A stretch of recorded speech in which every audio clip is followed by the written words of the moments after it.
deliver. And we know that our products will always deliver. This is what we ask in Jesus' name. Amen. Thank you very much. We'll sing the national anthem. We shall remain standing and sing the national anthem.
Thank you very much. Kindly take your seats. Distinguished ladies and gentlemen, good afternoon and welcome to the inaugural lecture of Professor Daniel Agyapong, a professor of finance and entrepreneurship. He's currently director of academic planning and quality assurance at UCC. This afternoon, he will be speaking on the topic Entrepreneurship and Small Enterprises Development Night Journey, the Road Monsters, Fairies, and Angels. My name is uccsrc, and I'm pleased to be your announcer. Ladies and gentlemen, I again have the singular honor of introducing our chair for this lecture. And our chairman for this lecture is a pharmacist and biomedical scientist. He became provost of the College of Health and Allied Sciences after completing his 3-year term as dean of the School of Biological Sciences, all here at the University of Cape Coast. He is credited with leading the Department of Biomedical and Forensic Sciences to establish a number of programs during his 5-year tenure as head of the department. His research interests cover multidisciplinary areas, a reflection of his diverse professional training in the area of biomedical sciences and pharmacy. He is a Japan International Cooperation Agency JICA scholar, a CV Roman scholar, and a member of many international and local professional associations. He is currently Vice Chancellor of University of Cape Coast. Ladies and gentlemen, before our chairperson approaches to give his address, I would ask that we all rise and sing the UCC anthem.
let's kindly resume our seats. Ladies and gentlemen, with a round of applause, let's welcome our chair for this afternoon's inaugural lecture, the Vice Chancellor, Professor Johnson Nyankwo-Kwampong.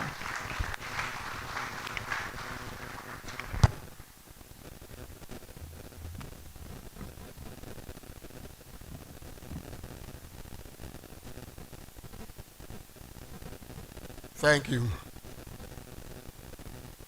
Professor Mrs. Rosemond Abuajuabohin, Pro Vice Chancellor UCC, Mr. Jefte Emmanuel Onyame, Registrar UCC, Osabari Makwesi Ata II, Omanhin Opogwa Traditional Area, Nana Kwesu Enu the Third, Marehin Opogwa Traditional Area, Pro Vice Chancellors of Sister Universities, Registrars of Sister Universities, Reverend Professor Emmanuel Adobin, former Vice Chancellor UCC, Professor D.D. Kupoli, former Vice Chancellor UCC, Professor Joseph Gate Ampia, former Vice Chancellor UCC, Professor Joshua Owusu-Sechere, former Vice Chancellor, Cape Coast Technical University, Cape Coast, Professor David Kofi Esuman, former Vice Chancellor, Koforidua Technical University, Koforidua. He's here with us. Professor John Nelson Boa, former Pro Vice Chancellor UCC. Professor George K.T. Odro, former Pro Vice Chancellor.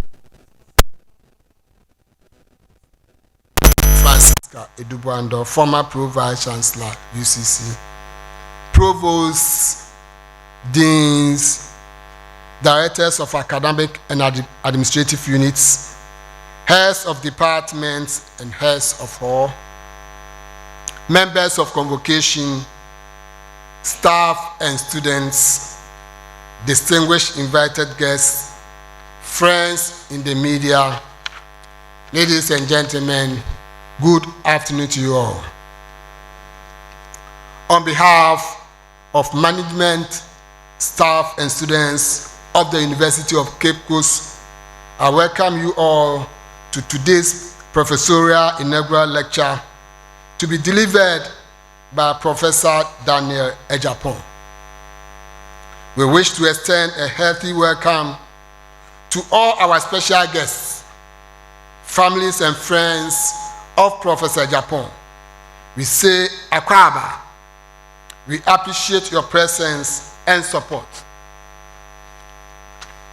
Distinguished invited guests, within the academy, inaugural lectures provide the occasion for universities to acknowledge the appointment or promotion of academics to the rank of professor, introduce them, and provide them with the opportunity to engage with the university community. An inaugural lecture, therefore, is a significant milestone in academics' career, recognizing their promotion to professor. Ladies and gentlemen, these lectures form a key part of the traditions of the University of Cape Coast, where we create the platform to enable our astute professors to showcase to the university-wide audience their research or their perspectives on issues of interest to them.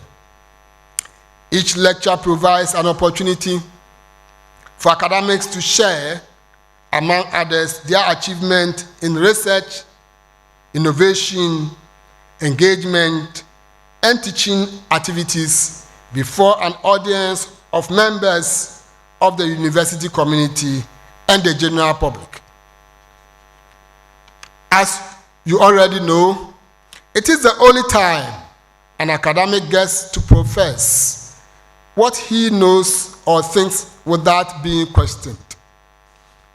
though Professor Daniel Agyapong was promoted to the professorial rank in 2021, it is today that he will celebrate this important personal milestone with a broad audience, including members of the public, family, friends, and colleagues, both old and new.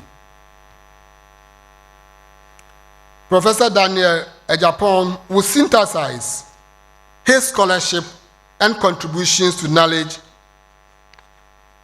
in his field of specialization, which is finance and entrepreneurship. In the inaugural lecture captioned Entrepreneurship and Small Enterprises Development Night Journey, the Road Monsters, Fairies, and Angels. Professor Daniel Agyapong will deliver the lecture in a simplified manner so that individuals who do not belong to the same field with him would understand what he has come to say. Ladies and gentlemen, before Professor Daniel Agyapong steps forward to deliver his inaugural lecture, permit me to read his profile.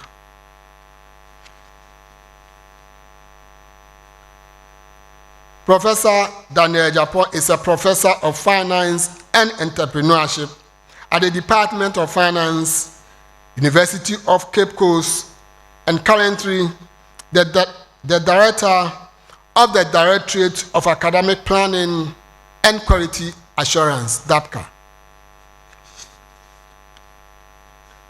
Professor Daniel Agyapong comes from Seshi Anyuaso of Bebiani Anyuaso Bekwai district in the Western North region of Ghana. He was born in 1974 to Mr. Kwesi Agyapong and Mrs. Martha Tewia Agyapong. His academic and professional training. Professor Daniel Agyapong had his basic education at both Mante Teki Tewia No. 1 School and Sunset Primary School, all in Accra. He obtained his General Certificate of Education, GCE Ordinary Level Certificate, that's General Sciences, and Advanced Certificate General Science in 1994 and 1996, respectively.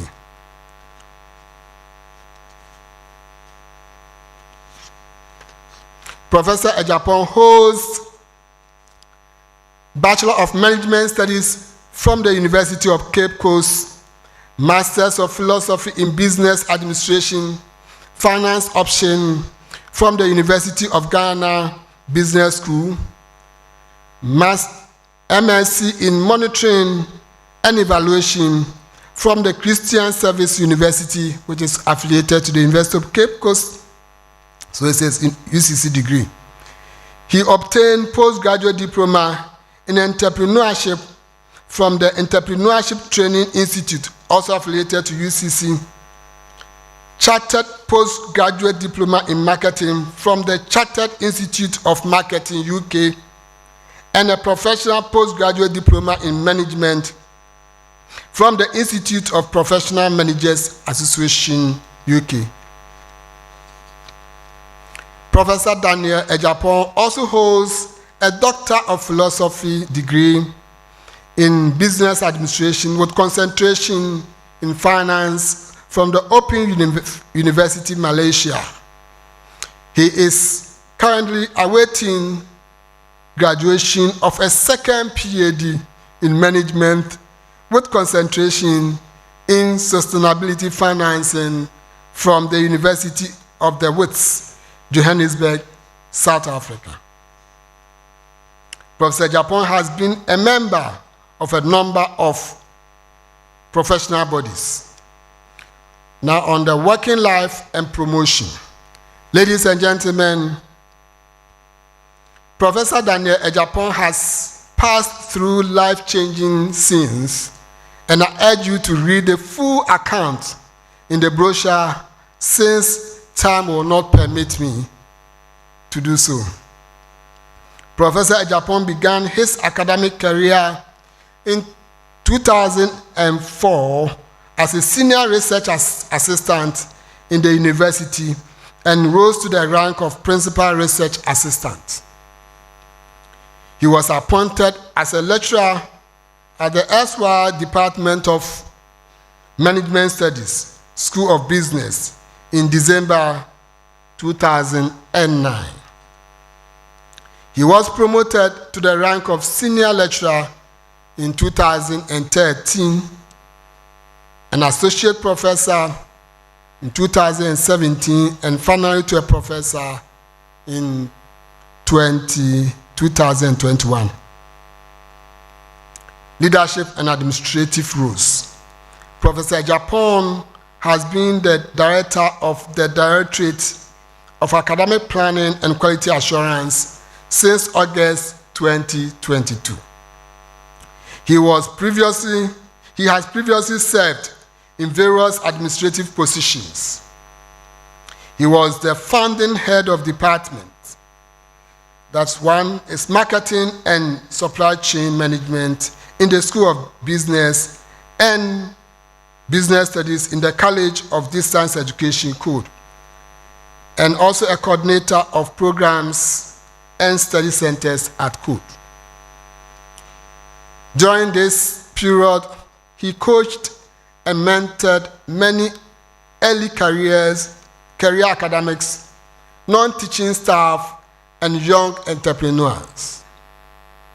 Most of these graduates and entrepreneurs are holding responsible career positions in the university and industry. Teaching and supervision. Professor Daniel Agyapong teaches courses at both undergraduate and postgraduate levels. Over the past 5 years, Professor Agyapong has produced 5 PhD and 10 MPhil graduates, either as a principal supervisor or a co-supervisor.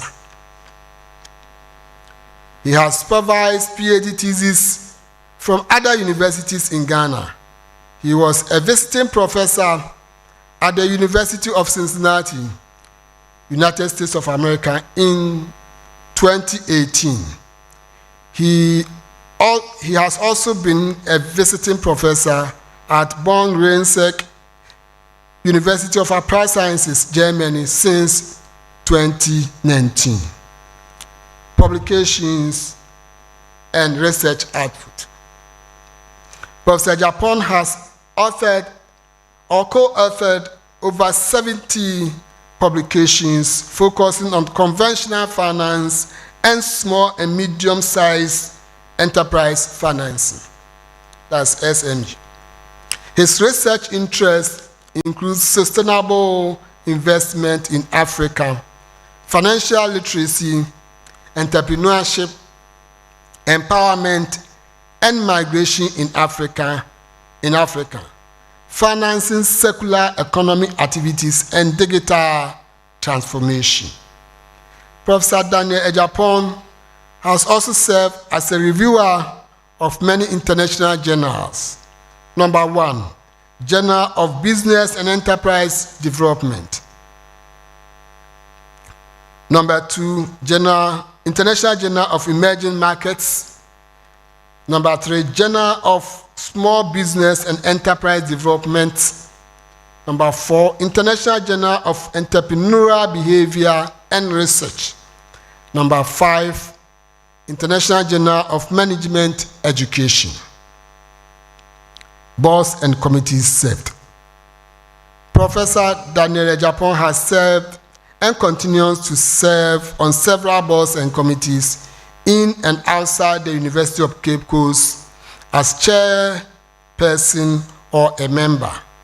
And he has initiated and contributed to the development of a number of technical reports and business plans, including number 1, University of Cape Coast Corporate Strategy Plan 2023 to 2027.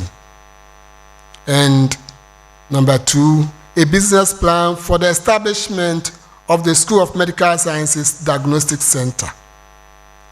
Now on projects and grants. Aside from teaching, publications and supervisions together with other colleagues, Professor Agyapong has been involved in the implementation of both local and international projects and think tanks, including number 1, Switch Africa Green Project for the establishment of the Eco Business and Policy Center, University of Cape Coast. Number 2, Management of Electronic Waste in Ghana, Imagine Project. Number 3, International Virtual Academic Exchange Project. Number 4, German-African University Partnership Platform for the Development of Entrepreneurs. Now, on workshops facilitated and consultancies.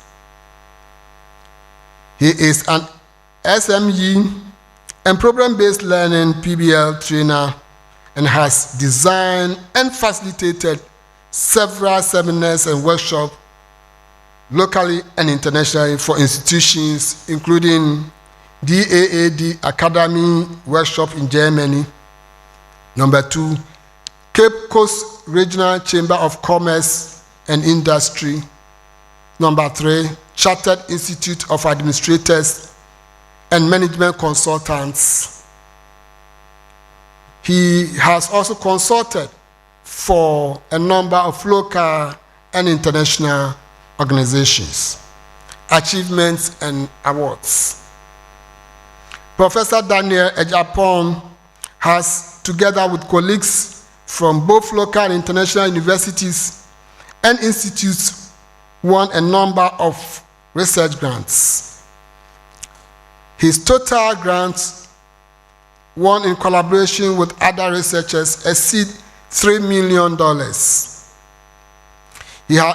He also worked with colleagues from University of Cape Coast to secure 10 million Ghana cedis from Exim Bank in 2015 for the Graduate Enterprise Development Initiative.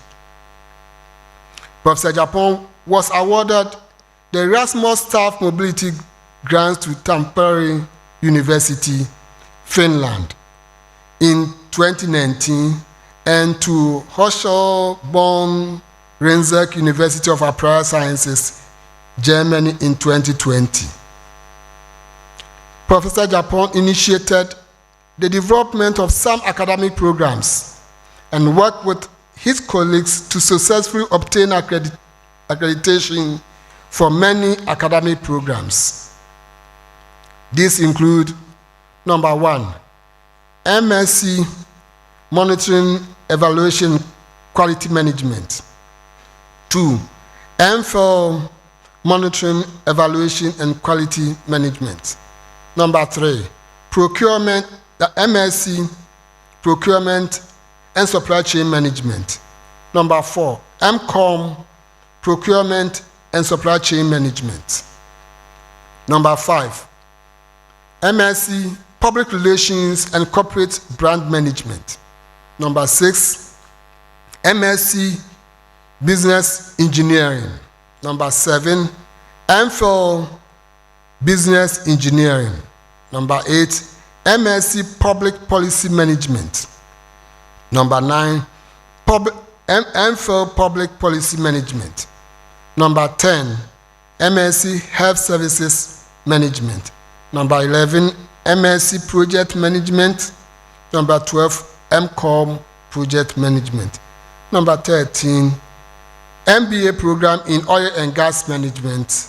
And number 13, PhD Marketing Engineering. He has done well.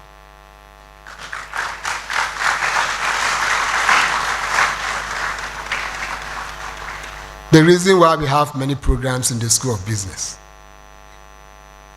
Additionally, he has worked to secure professional accreditation with the Chartered Institute of Procurement and Supply UK for the MSc and MCOM Procurement and Supply Chain Management program at the School of Business. The department was the first to receive such a prestigious accreditation in the country. Now, corporate experience. Professor Daniel Agyapong is the Executive Secretary of Corporate Business Solutions Limited, a small business providing IT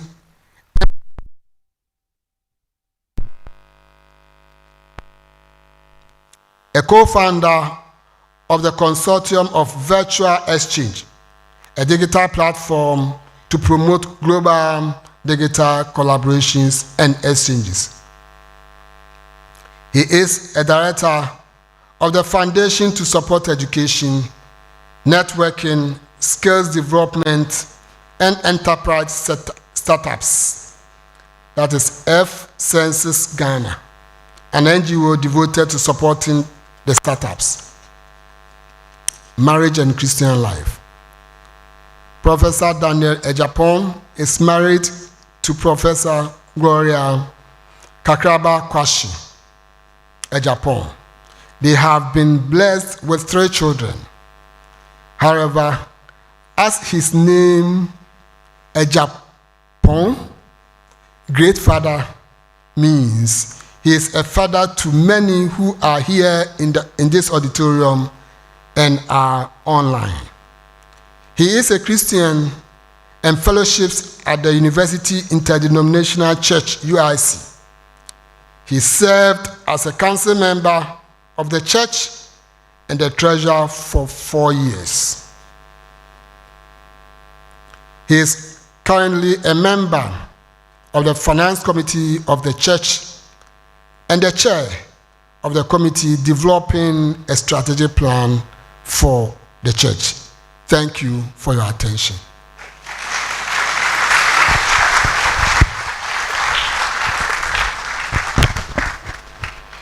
Thank you very much, Prof. Chair. At this point, we'll take a musical interlude to usher our speaker onto the stage. And to help us, we have Uriel Nutifafa Lochu and Trisha Jemfo Akuma from the Department of Music. Let's welcome them with a round of applause.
Ebenezer,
Thank you, Uriel and Tricia.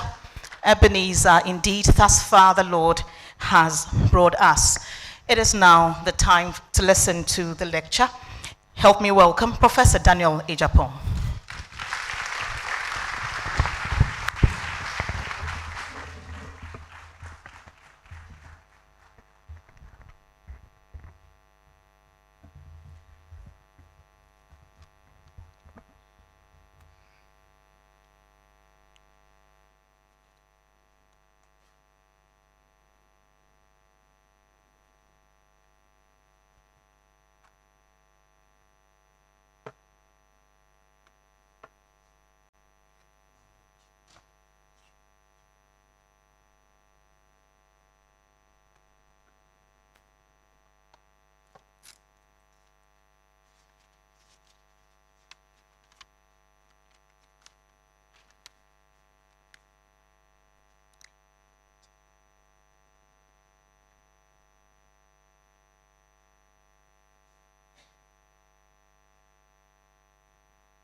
Professor Chair, let me stand on a already established protocol to deliver my lecture.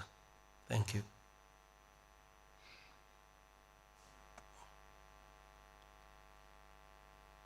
So good afternoon, ladies and gentlemen. I didn't hear the good afternoon. Good afternoon. Thank you so much. And I want to first of all also thank the Vice Chancellor and University Management for giving me the opportunity. I'll be speaking on the topic entrepreneurship and small enterprises development night journey, the road monsters, fairies, and angels. And I hope by the end of the session, I would be able to do justice to the topic. And people ask me of the essence of the topic, especially the monsters, the fairies, and the angels. And at the end of the day, we would be able, I hope that I will be able to do justice to that. So, outline of my presentation, I would trace the entrepreneurship trajectory, focusing much more on the idea of entrepreneurial mindset. Also talk about issues around startups, commercialization and stabilization of businesses. And then talk about scaling up growth and expansion of businesses. And then delve a little bit into the impacts of SMEs and entrepreneurship, especially with respect to our country. And then my contribution to knowledge over the years, and then I will draw a bit of conclusions, and then straight ahead I'll talk about the way forward. So just a few concepts that I'll be using. So I'll be talking about entrepreneurship, and in here I'll be focusing on startups, creativity and innovation in existing organizations, what we call corporate entrepreneurship. And then for small enterprises, I would extend the discussion beyond just formalized small and medium-sized businesses that often are registered, but then also extend the argument a little bit into the informal sector and businesses that operate within the informal sector. And then for enterprise development, I'm talking basically about initiating, managing, growing, and sustaining a business venture. So these are concepts I'll be using interchangeably within the period of the lecture. Now, to delve into ideas about entrepreneurship, there is a need for us to appreciate the entrepreneurship landscape, especially from the global perspective, African perspective, and also within Ghana. Prof Chair, within 2019, between 2019 and 2023, it is estimated that, especially in 2021, there were 332.99 million SMEs globally. And this actually also is an increase over the period 2019. The other interesting thing we need to also understand is how people now, to a large extent, are on edge to go into startup. The propensity for startups, according to the Global Entrepreneurship Monitor, on the average increased by 30%. And this was a research that was done within 49 countries. So this gives us perspective about how globally we are accepting the idea of entrepreneurship and small businesses. In Africa, in this particular research, it was realized that countries like Algeria, Kenya, and Angola were at the forefront of driving the increase in the interests and the startups within the African space. Statistics also indicate that Sub-Saharan Africa also accounted for about 43.8% of early stage deals. That is between the years 2018 and 2022. So this actually points to the fact that entrepreneurship and small enterprise development is something that is of interest to the global arena and also Africa. And one interesting thing within this research was that Accra is gradually emerging as one of West Africa's fastest growing tech hubs. And startups in Ghana raised around $212 million in capital in 2022, according to the Ghana Innovation Ecosystems report. So this actually points out to the interest in startups and small businesses in Africa, Ghana, and globally. Why should Ghana be intentional about SMEs and entrepreneurship? Now, statistics from the Ghana Tertiary Education Commission in 2023 indicated that, on the average, universities in Ghana are producing over 100,000 graduates per year. And this is a matter of a huge concern. The question is that, are we creating up to this amount of jobs, avenues per year? And we could see that in 2018-2019 academic year was around 106,499. 2020, it inched up to it reduces a little bit to 105, but in 2021 went up to 107,000. So this is the number of students that we are graduating per year. And the big question is that, are we really creating job avenues for these individuals? The other reasons why we need to also be concerned is that the businesses that have started also have some high failure rate. In fact, in Africa, statistics indicate that we have about 54% of the startups failing. And in 2020, Ghana actually was ranked third in terms of business failure. That is after Ethiopia and Rwanda. So Ethiopia and Rwanda actually recorded the highest, and followed by Ghana. So this is also one of the reasons why probably we need to be intentional about SMEs and entrepreneurship activities in Ghana. The third bit is the nature of our exports. I think we continue to complain about the nature of our exports. And I wish you come along with me and look at some of the things that we import as a country. And the big questions are that whether we cannot really produce these things within Ghana. In 2022 alone, we imported $400 million worth of tomatoes from Burkina Faso. And these are very interesting things that we need to all begin to discuss. We import mineral water, we import fruit juices, we import poultry, we import detergents. And the point is that can't we, or if our SMEs and our entrepreneurial ventures are in the right shape, wouldn't they be able to have done or produce a number of these things?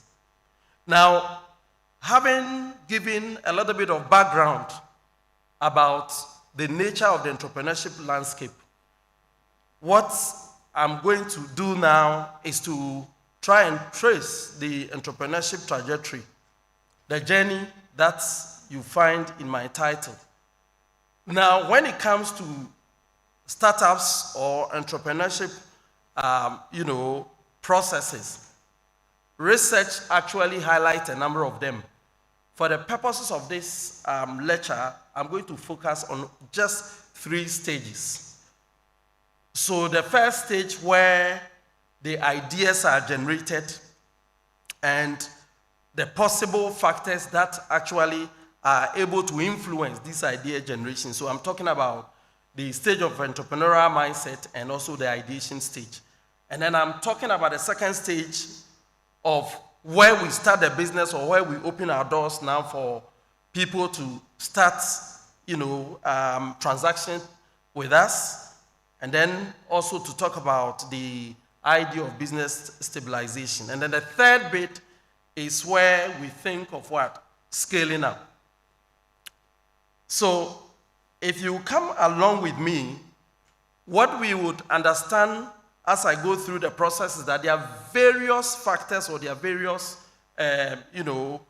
conditions that are necessary to make each of these stages possible. We have already highlighted on the number of failure rate or the percentage of failure rate in small businesses in Ghana.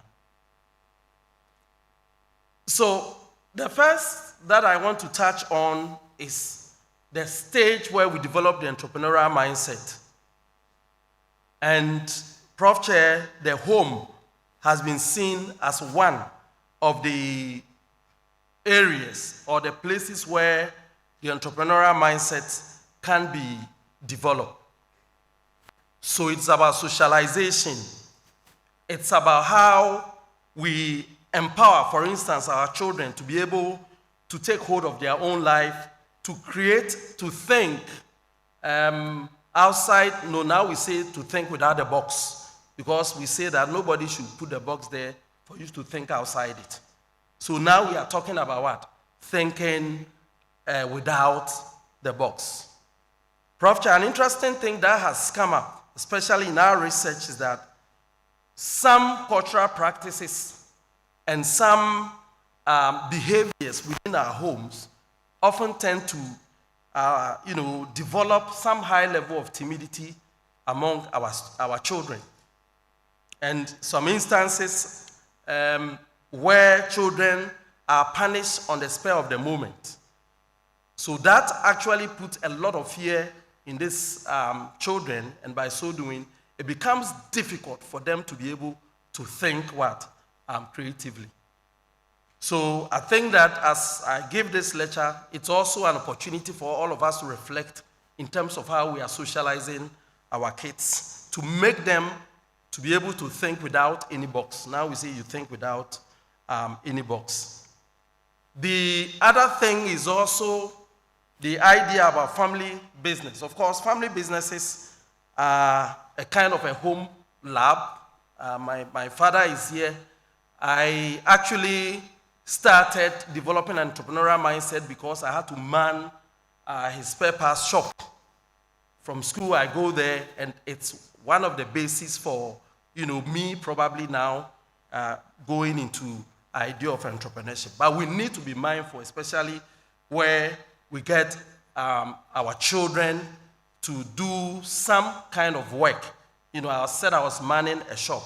We need to make sure that in trying to get the children to learn through this home lab, it doesn't become an exploitation of the children's fundamental rights. So the key thing that we need to understand here is that how we socialize our children has a way of, it impacts the way they are able to think and eventually become entrepreneurs or not. The second bit is the community. The second bit is the community. And there's something I call the community think. What conversation goes on within the community? What are the discussions? If you live in a community where all the people in the community, the young people, the focus is always that our government will provide jobs.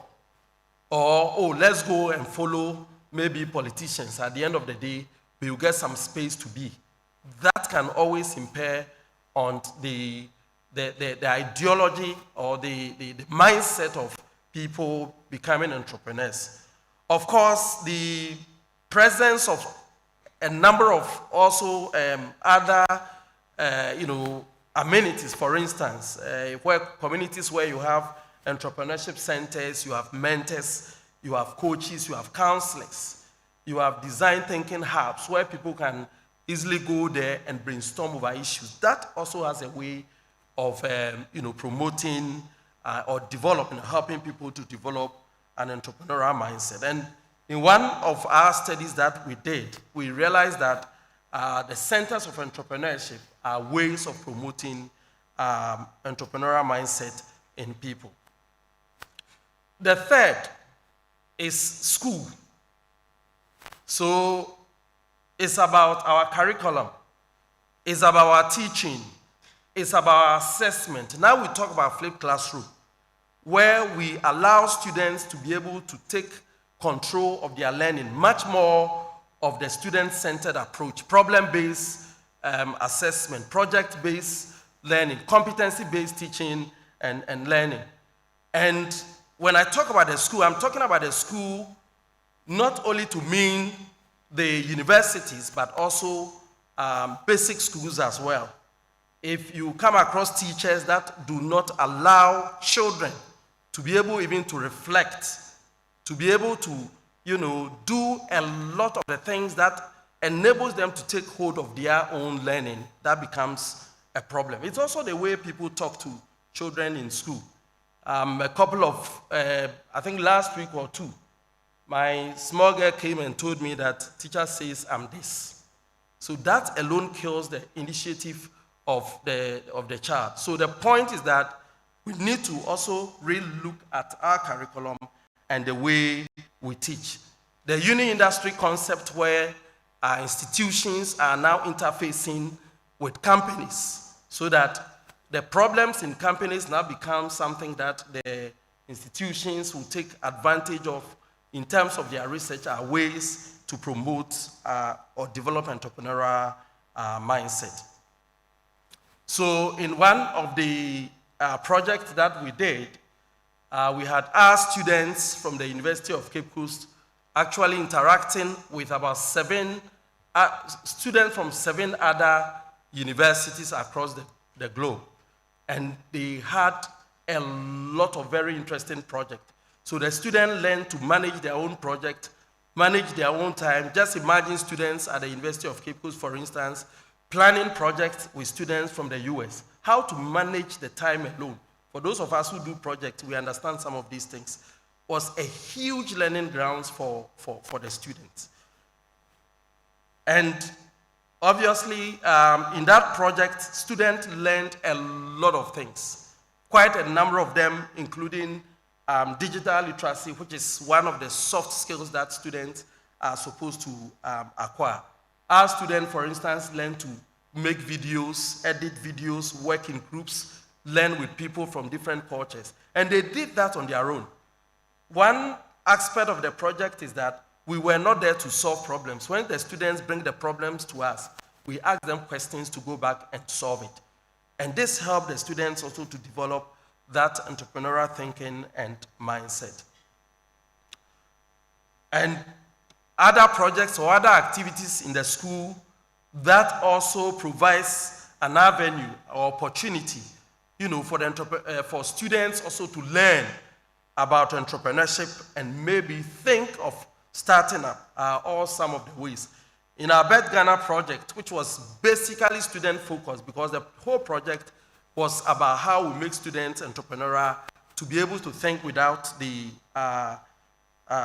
any box. And Prof Chair, I'm happy to announce that in this project, for instance, through that training, we were able to initiate about 39 startups through this way of allowing students to take control of what they learn. Obviously, for those of you who have, especially those from business school, this is one of the simulation exercises that we do in class for the students. So these are first-year students who plan products, take positions in various fields, and they organize this first themselves, and we send people out there to be able to go and ask them questions. The whole idea is to enable the students to develop entrepreneurial mindset. So I've spoken about three things: the home, the community, and also the school. Prof Chair, I would quickly want to move into the second aspect. And that second aspect is the aspect where we go into startups. So they develop an idea, what next?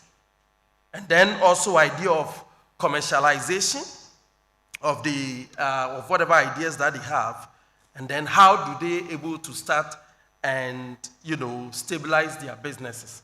And a key component in here is the business development services, the availability and the accessibility of business development services.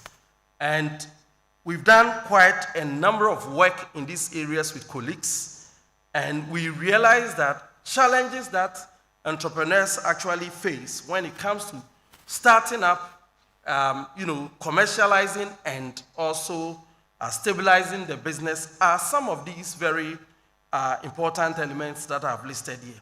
The idea of marketing research. So the point is that in the course of, the student's life, are we able to expose them enough, especially for those who go into startups? Are we able to expose them enough to some of these things to enable them, for instance, conduct marketing research? Obviously, new product development and packaging has been a major thing for all small and medium-sized businesses. Let me see a number of small and medium-sized businesses in Ghana. And the idea of copyrights and intellectual property.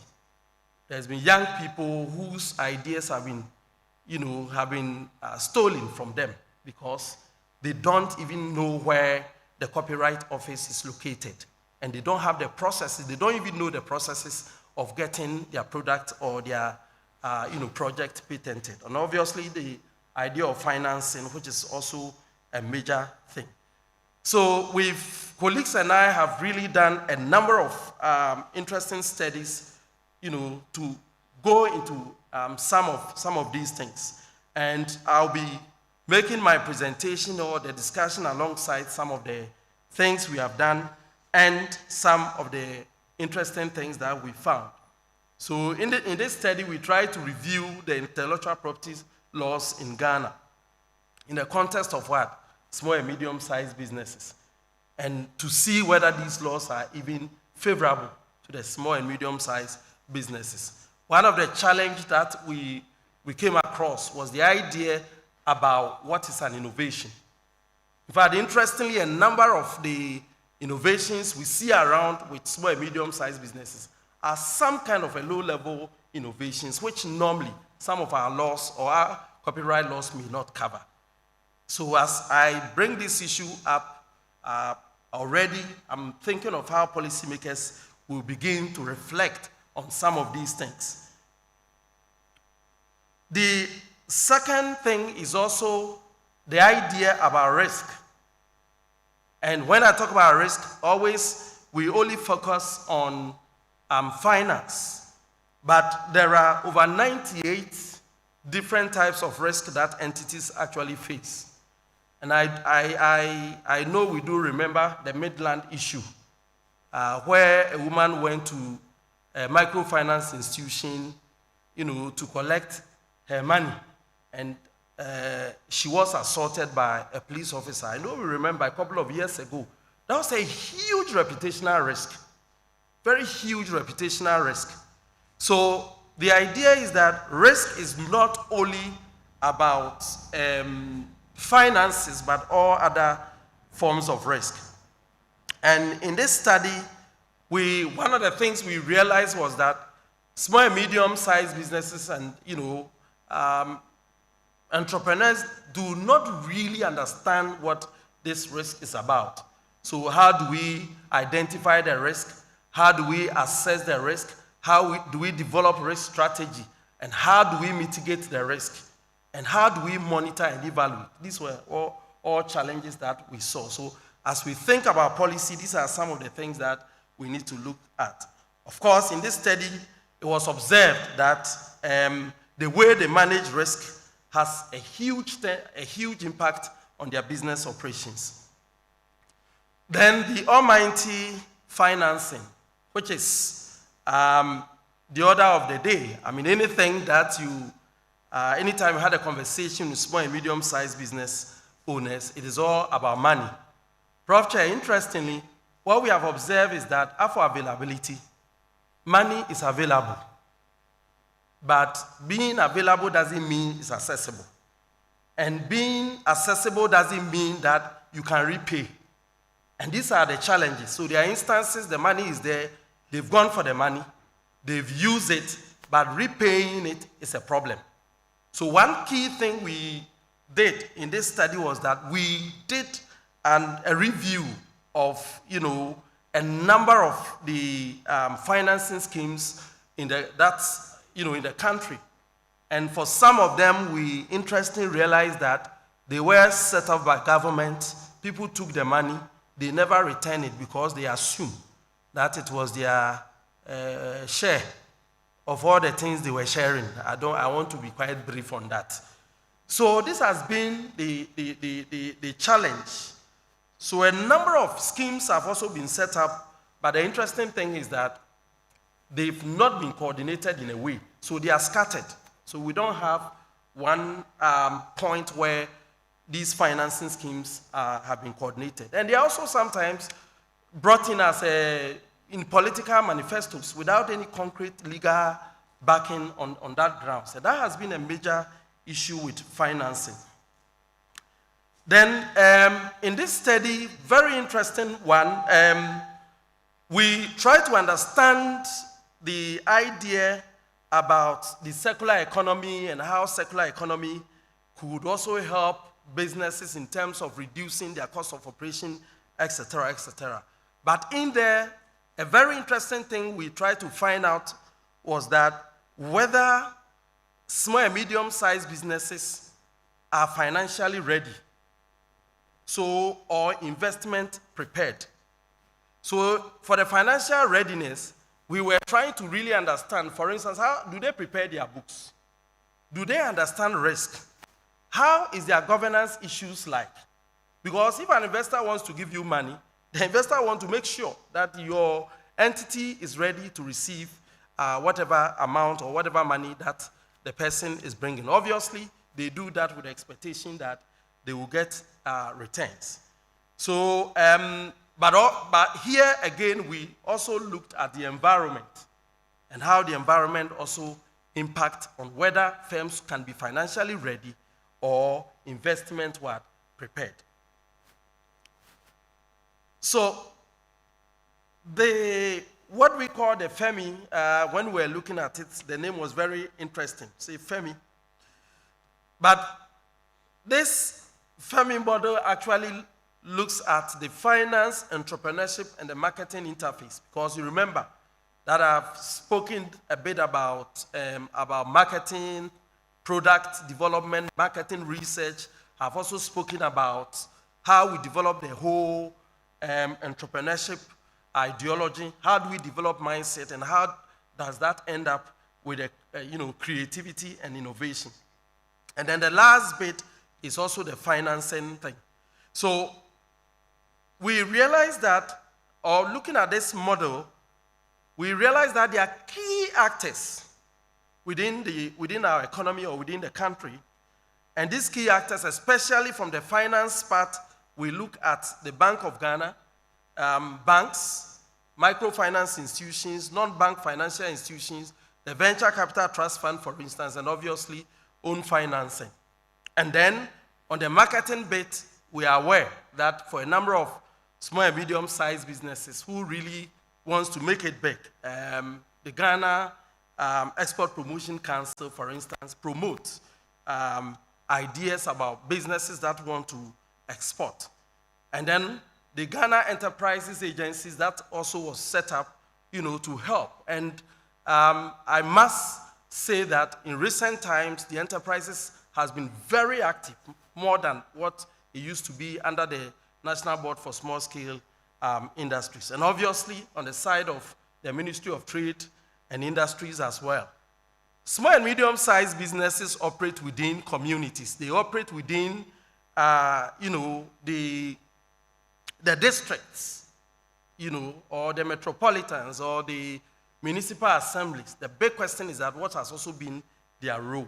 So what the FEMI model seeks to say is that if we are able to look at these primary elements, then we would be able to promote the idea of, ensuring that people set up and eventually develop sustainable businesses. So these are some of the primary activities or primary areas that we would look at. And as I go on, I'll highlight a few more things around this.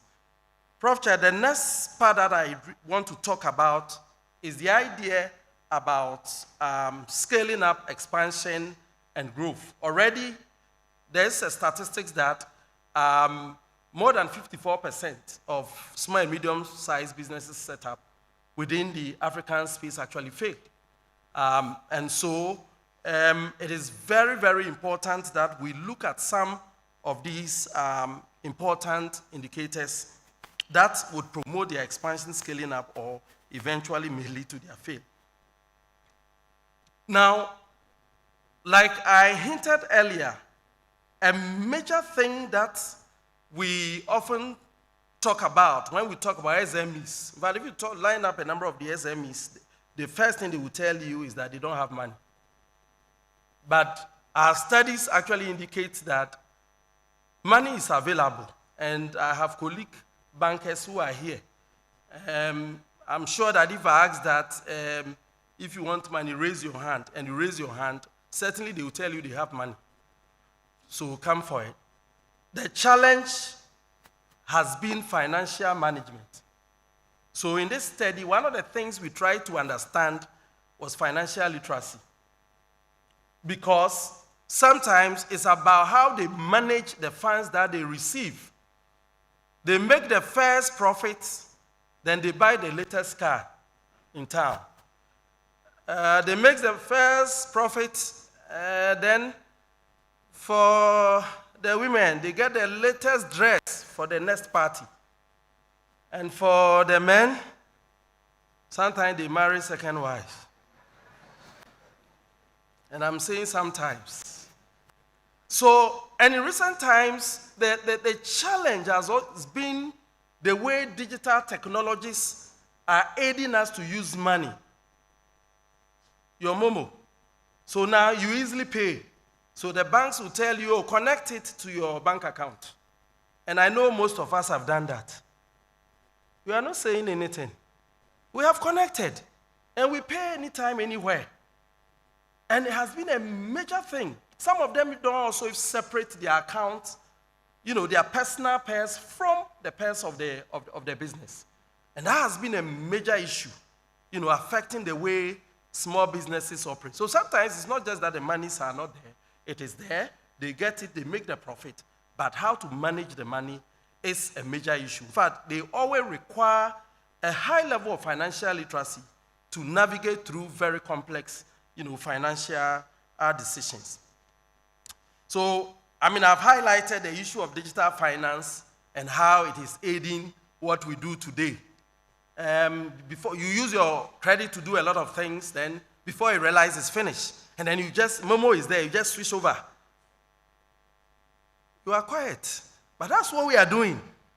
And so before you realize, the money for the business is already into something else. So we need to really look at that. And that affects the way the business grow or expands. The next element, Prof Chair, is also taxation. This was one of the very interesting research work that we did to understand these dynamics. And we found out that, especially when it comes to those in the informal sector, it is like Yentuya spirit. And for those of us who are a little older, we know Yentuya. Agyapong's regime, we don't go pay. Yentuya.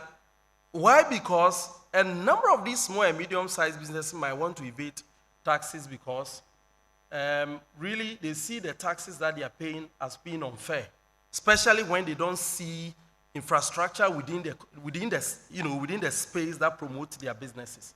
It was one of the very interesting things that we saw in this study. And now we know that in Ghana we have a number of taxes that is putting a lot of stress on small and medium-sized businesses. Some also don't know the location. Some who know the transport, the fare, moving from where they are to where they are supposed to pay, for them is also a big issue. And I don't know whether GRA people are here. In our business, one time we were there when they told us that the way we have been filling our forms is wrong. So they sanction us, and we pay, I think, close to about 15 or 16,000, a small business that was struggling, especially around COVID time. And so these are some of the things that normally impact on the way these businesses operate. The other thing is also resource management. And this is for me, this is one of the interesting studies that we did. And they told us that their employees, they steal from them. A lot of them, I don't know whether fiafi is the right word, but julo, they steal. And we interview, I think, close to about 350 small and medium-sized businesses across a number of places in Ghana. And almost all of them have experienced pilferage. Almost all of them.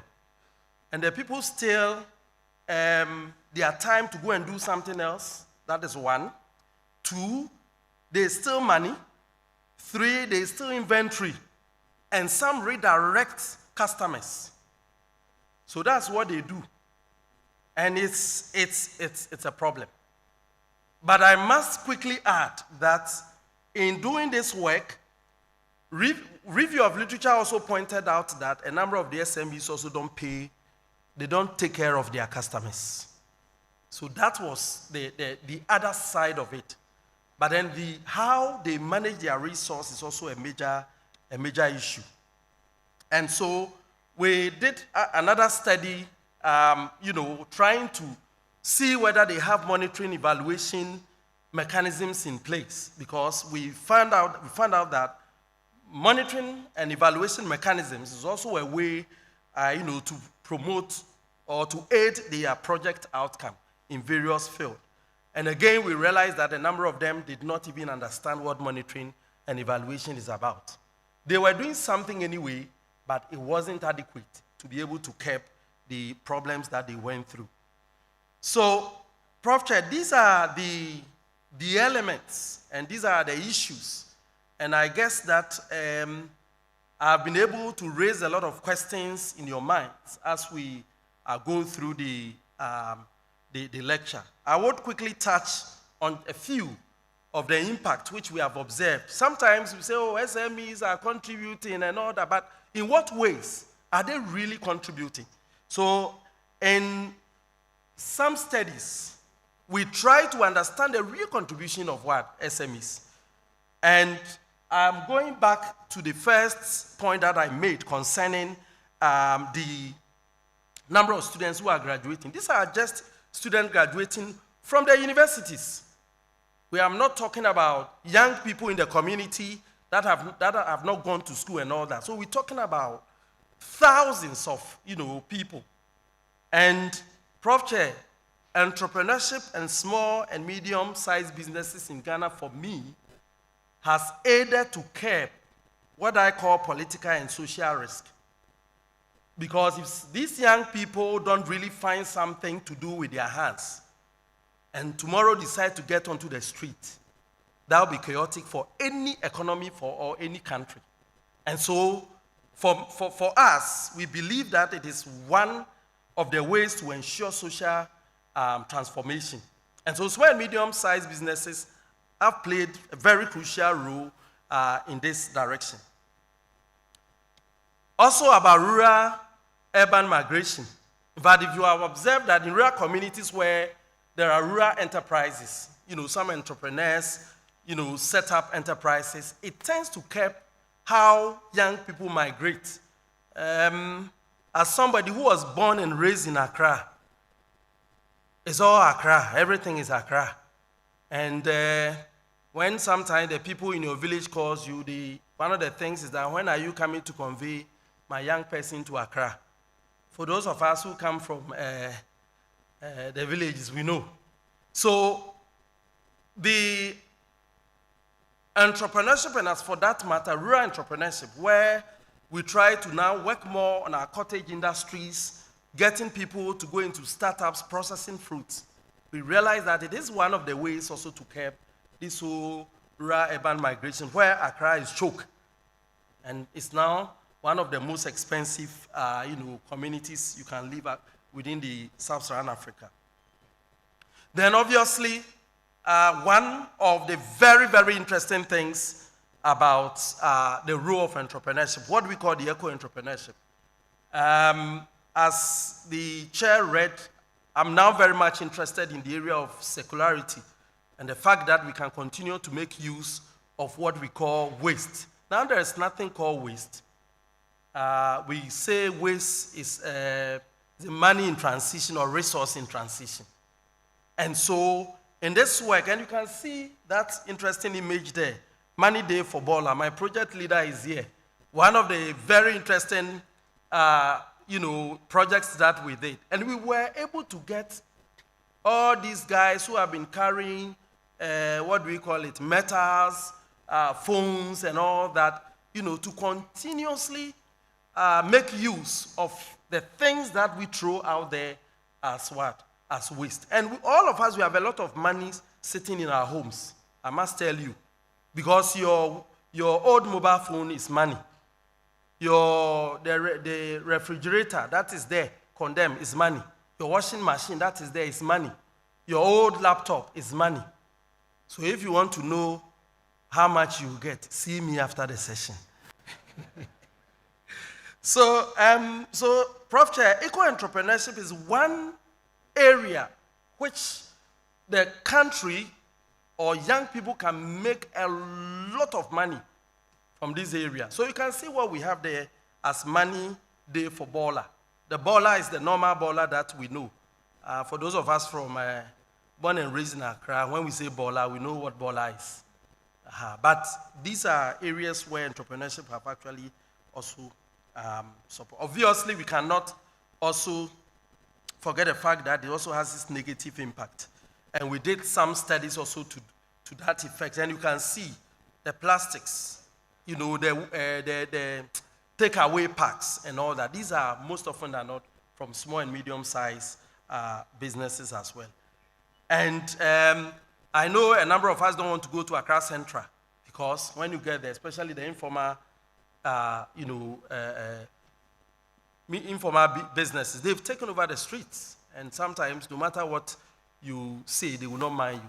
Prof. Chair, this was a very, very interesting research work that we did. And one of the things I'm picking from this is that we found out that a number of the health hazards, spreading of some diseases, I'm sure my colleagues in health may know, were mainly from these guys who buy things from at the car when there's traffic. Most of them, they go to the washroom. When you get there, I want to buy water, pure water, and then they take it and give it to you. So this is a major issue, and we saw that during the this particular study. And obviously, for those of you who are conversant, we know what happened at Apieti near Bogoso some couple of years ago, I think a year or 2 years ago, when there was a huge explosion because this was a medium-sized firm transporting, that has a truck that was transporting this whole explosive. But their risk management practices are very low, and that resulted in that, disaster that we know. Prof, I'll quickly highlight just a few of the contributions that I've done so far in my academic life. Basically, from my perspective, I have always tried to, I love developing models and testing and putting models out there, to help in the sustainability of small and medium-sized businesses. This was a model I developed way back in 2012. Earlier on in my conversation, you heard I said that coordination and harmonization and having a one SMEs fund would help. We want to move away from a situation where political parties come in and they come with their own manifesto, something is in there. Another person comes and it changes. So we want systems or funds that are, are legally based or are mandated by law so that everybody can tap into it, so that it doesn't become something like if you don't belong, then you will not be able to have access to. So in this model, we look at how all the different actors could contribute into a particular fund and probably what kind of returns that they can also obtain out of that. And then I also developed what I call the 18 R's of sustainability. Basically, it's about how all of us will be able to be part of this whole business of what? Sustainable development. So if we're a business, if we're a household, if we're a small and medium-sized firm, if we're a country, how do you, what are the strategies that you can use to help us or to help all of us at the end of the day to engage in this circularity of keeping what we call waste in the chain so that we will continuously make money out of the waste that we generate. Of course, other models that we have also been developed, this was developed with my colleagues, and it's a model for managing e-waste. And this other model was also developed with the business model canvassing, and it is also a business model canvas for eco-innovative SMEs. So SMEs that are interested in working within this space. So within here, how they make money, the kind of resources that they require, the cost structure that they can build, the customer segment that they can target, the expected output, the revenue streams that they will be able to, at the end of the day, generate. So you can find these models online. Then for policy, colleagues and I set up what we call the African Institute for Transformational Entrepreneurship, mainly as a think tank. It was started by my colleagues, with my colleagues from Coventry, and also Stellenbosch and UCC. And basically, we are a think tank. We advise organizations, countries, counties, as they call, counties in their regions, about how they will be able to use transformational entrepreneurship to transform their economies. We also set up what we call the Consortium of Virtual Exchange with colleagues from Germany, Kenya, Canada, Portugal, and then US. So basically, we also advise institutions and countries on how they can take advantage of the virtual space to be able to plan projects, teach, train, have collaborative programs, etc., etc. Then, from some of our projects, this is one of the projects we did. My project leader is here. We had the opportunity also to meet the Parliamentary Select Committee on Environment, to tell them the outcome of our project. And obviously, the nose mask tells you that that was around the COVID era.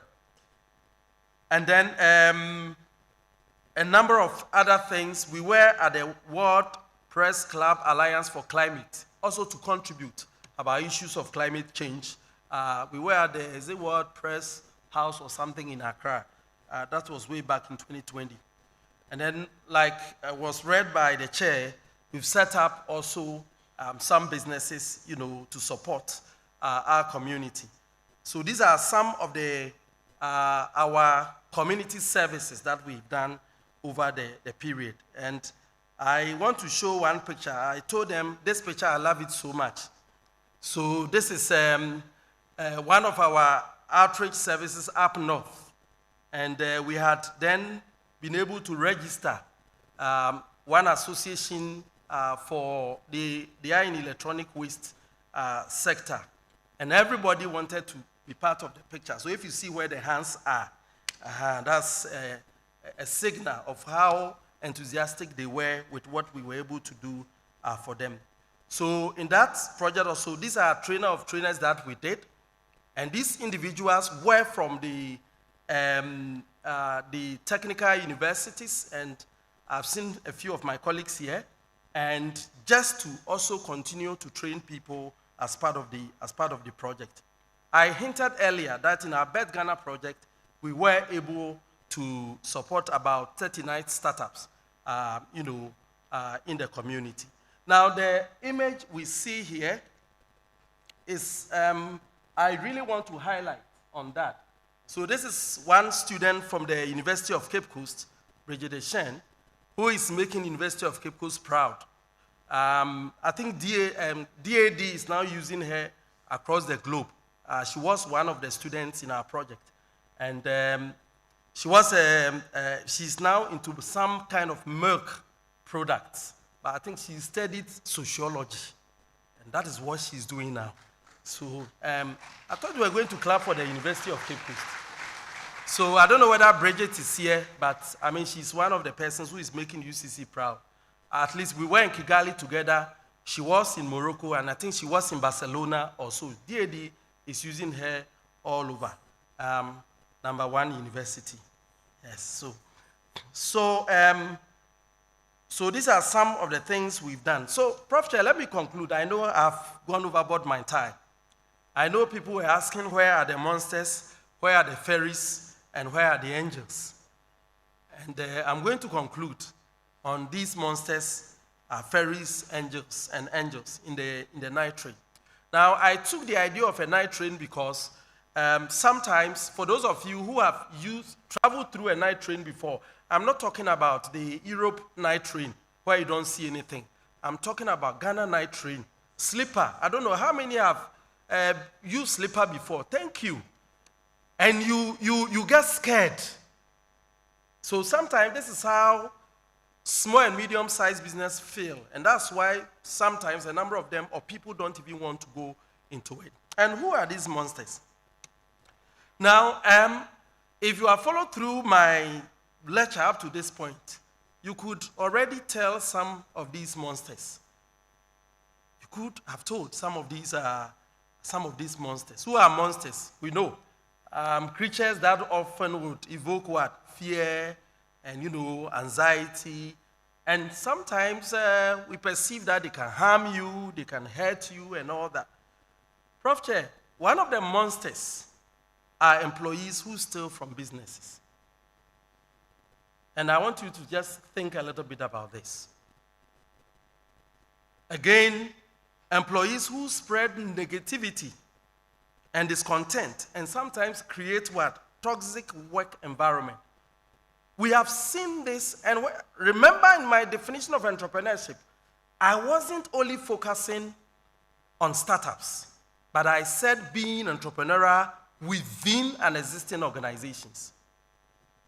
what we call corporate entrepreneurship.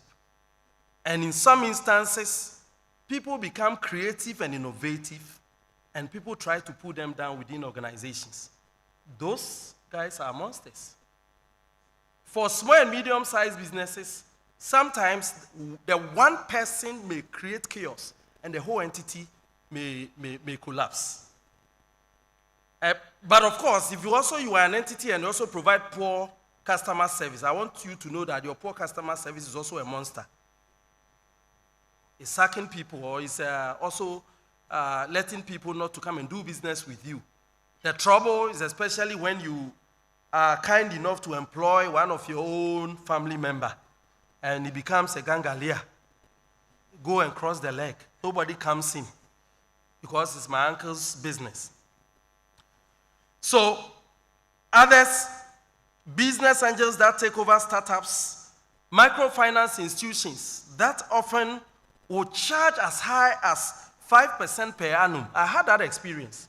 That is crazy because we don't compute interest rate per month. I said per annum, per month. So if we are charging somebody 5% per month, it's actually 5 times 60 per year. That's it. But unsuspecting small and medium-sized business, this is what they go through. Wicked rent, and obviously the general economy. I've already spoken extensively about taxes. Let me say that taxes are often monsters to startups and entrepreneurial ventures. And the FAIRIES, I like the FAIRIES bit of it. And what are these FAIRIES? And we often associate FAIRIES with what? With magic. Let me touch on a few of them. I know my time is fast spent. Sometimes people don't get it. It's only when you run a business before you really get it.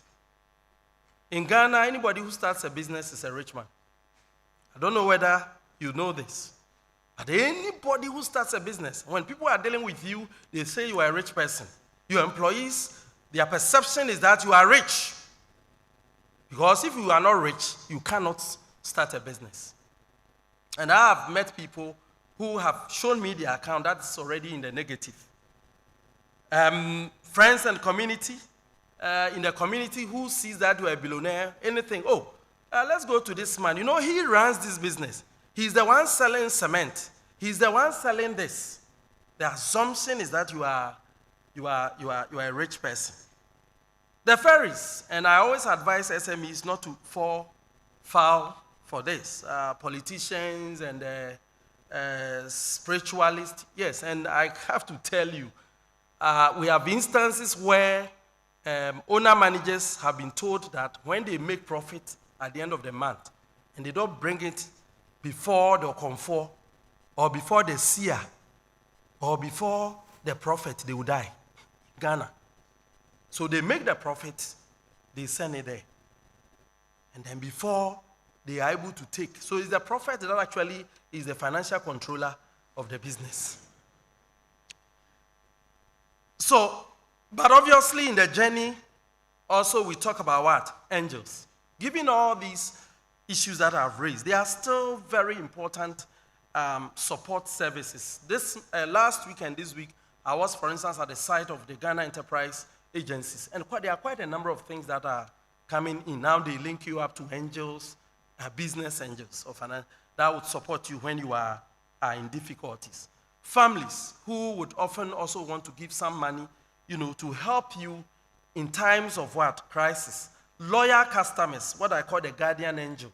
There are some of them, no matter how difficult it is, they will still support your business. So there are challenges, but there are still some huge opportunities for us to really run this business and run them profitably.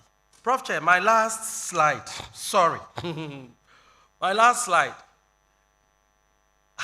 What is the way forward? I think our first and the major issue is about data. And I've seen colleagues of mine, in the area of entrepreneurship. We don't have data. We don't. So starting and making decisions, anything you do is quite difficult because data is not available. So I think that this should be one of the focus for government and also as institutions These are some of the areas that we need to look at. We need an Entrepreneurship and Startup Act, a law.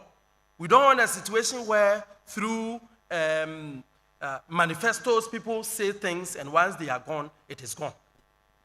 But we really need a law, to govern the way entrepreneurship and startups will operate within the country. Now, in the UK, for instance, there's a guide to developing entrepreneurship curriculum, so that even if you want to, come up with an entrepreneurship program as a university or as a school, there's a guide, and it's set out by government because they have, an idea of where they want to be. For our institutions, we are a university, and so this is really very critical. How do we make our curriculum entrepreneurial? Also, how do we highlight on issues of design thinking, and make use of, for instance, design thinking and innovation hubs within our institutions? And obviously, the idea about setting up technology parks. Because of time, I will highlight in practice the idea of setting up financial support scheme. And here, it should also be governed by law. It should not be a political manifesto, but it should be something that when one government comes and goes, it will still be in existence. And obviously, the idea of monitoring and evaluation as part of the business development services for SMEs. And then, uni industry, which is very important. Universities collaborating or interfacing with industries so that problems from industry becomes the research work and the rest for universities to look at. Prof. Chair, I think I'm done. Thank you.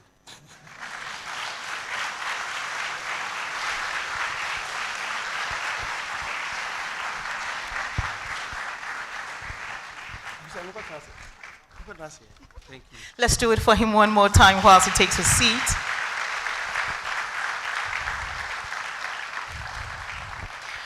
Prof will be back to give a few acknowledgements, but before that, the elite groovers will give us a short musical interlude. Let's welcome them with a round of applause.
very much, Elite Groovers. So our speaker will be back to acknowledge a few individuals. Let's welcome him with a round of applause whilst he makes his way again to the stage.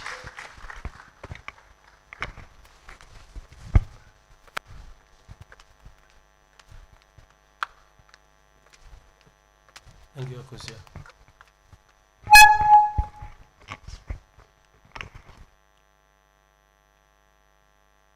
So, first of all, I want to thank God for how far He has brought me.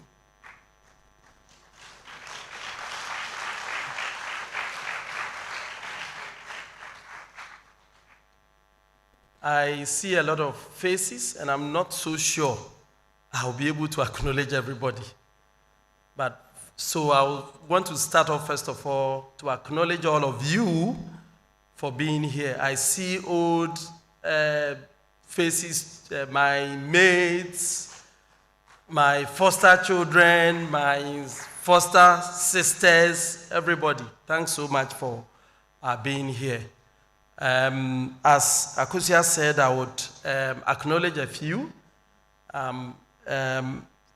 First of all, I would want to thank university management and also the Vice Chancellor, Professor Johnson Yakobo Ampong, the Pro-Vice Chancellor, Professor Rosemond Bohine. She just told me that I should be brief, so I'll be brief, because I don't want to start, otherwise I'll not end. Mr. Jeff Onyame, the registrar, and also thank university management for the opportunity. Now, having said this, I'm not so sure, but so I'll just mention, if they are here, they can give us a wave. Professor Bonzi Simpson, who was my dean some time ago, Professor Kweku Educhumbuache, and then Reverend Dr. Nicholas Apres Siao, the principal for Presbyterian College of Education, and Mr. John Engelbert Sedo. Please, if you are here, oh, thank you. So he was the very first person I worked with as a teaching assistant in the university, and he taught me a lot. He is just the immediate principal for the Akachi College of Education. Thank you so much. And Dr. Emmanuel Kasama, also College of Education principal, if he's here, if you can give me a wave. Thank you so much, Doc. Mr. Kwabena Jekum, Executive Director, Chartered Institute of Marketing, Ghana. I don't know whether he's around, he's arrived yet. And Dr. Asafu Samuel Mausi, Registrar, CEO, CIMC. Please, Mr. Oh, thank you. Thank you so much. That was the first professional body that I got associated with when I completed my first degree. And Mr. Felix Mensah, President and Chairman, Synergis Institute, Accra. Chairman, oh, thanks so much. Thank you so much. Dr. Moses Abnori.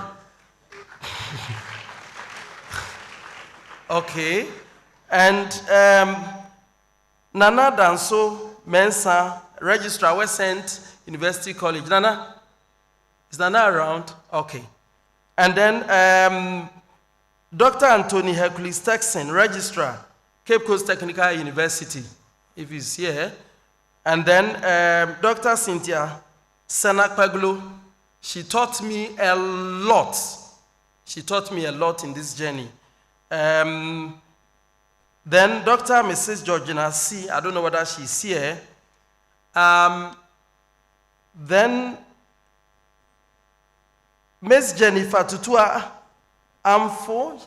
Jennifer, give us a wave. Thank you so much. Head Finance Office, Pristia Sankofa Gold Limited. And Mr. and Mrs. Edu Ochre, Universal Merchant Bank. Maxwell. So Maxwell was my roommate, was my course mate and my roommate, here at UCC, and we've been friends since. Let me also acknowledge my pastors, Reverend Kwesi Emisa SL, head pastor, University Interdenominational Church. Reverend, if you are here. Okay, and then Reverend Victor Jaban Yabua, University Interdenominational Church. Oh, Reverend, thanks so much for coming. And then Reverend Esther Dennis, University Interdenominational Church. Reverend, if you are here. And then Reverend,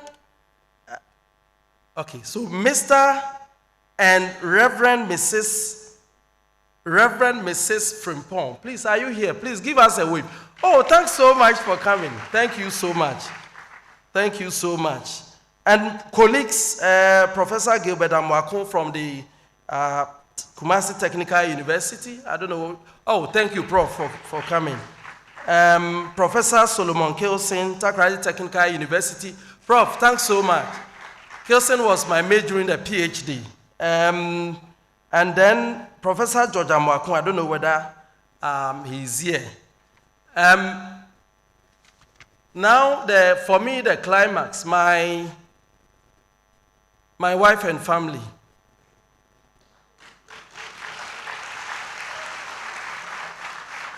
So,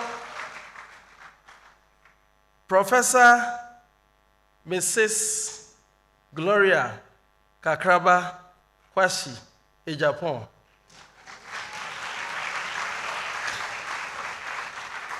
And I've always told people that it's only my wife who knows how some of us think about this university.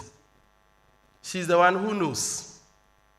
Because sometimes at the point they say, aren't you coming to bed? Thank you so much, Gloria. Thank you. And then my children, Kofi, Jaden Kofi Agyapong, and then Soledad, Ifia Sida Agyapong, and I call her the mama of the house, Anaya Ajua, Abu Ajua, Adum Agyapong. And Prof Chair, sometimes when I pick my bag, she will ask, are you going again? For those of you who know us, and I'm saying this also with my brother who is here, Professor Anoche Mohammed Adam. And Prof, I want you to stand up a little bit for us to recognize you well.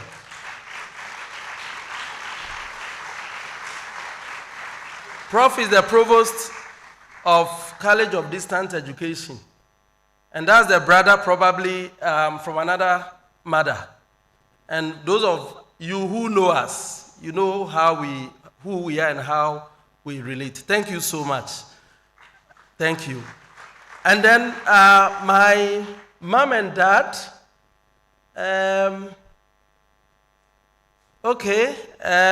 Mr. Kwesi Agyapong, Aja, if you can give them a wave, thank you.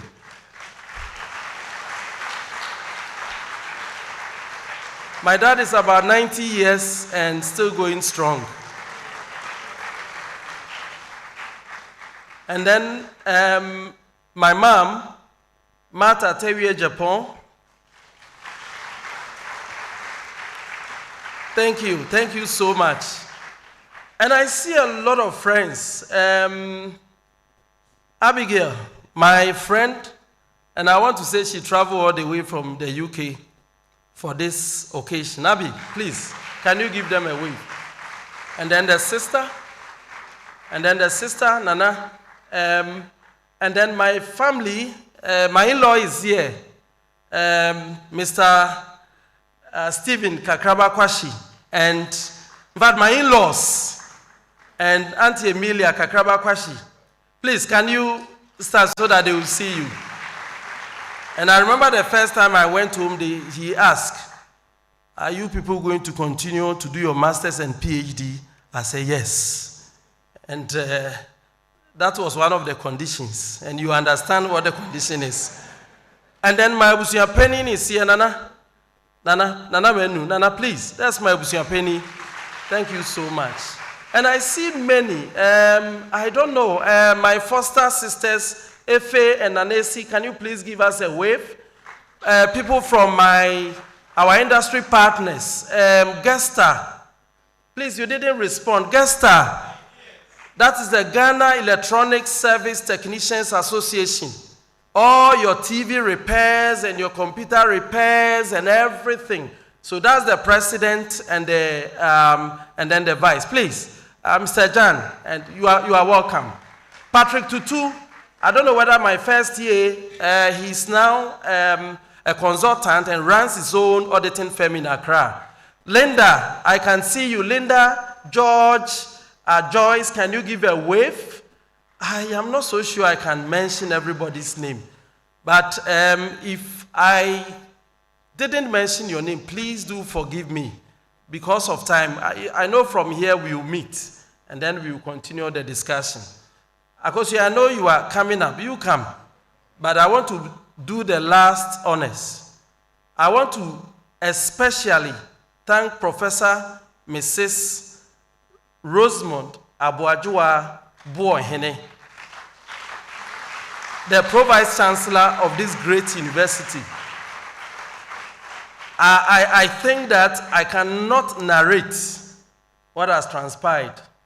Madam, God bless you and continue to keep you. And all my colleagues, Dean, School of Business, Professor Gachi is here. My HOD is also here, Dr. Carr, and all the School of Business colleagues. Thank you so much. I see my faculty officer also here. My mate, I see Regina, and I see everybody.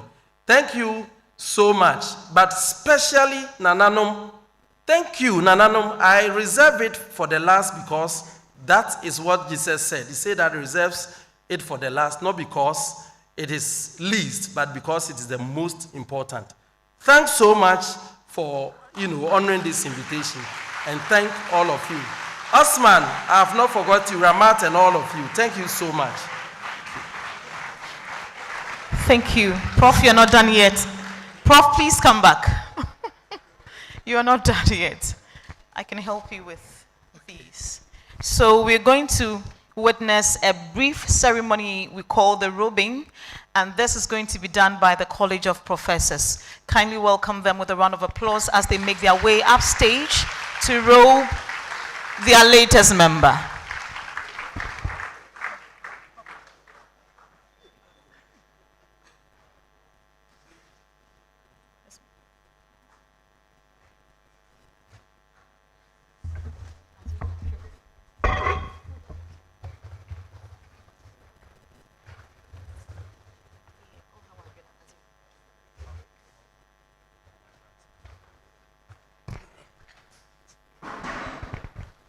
Good afternoon, ladies and gentlemen.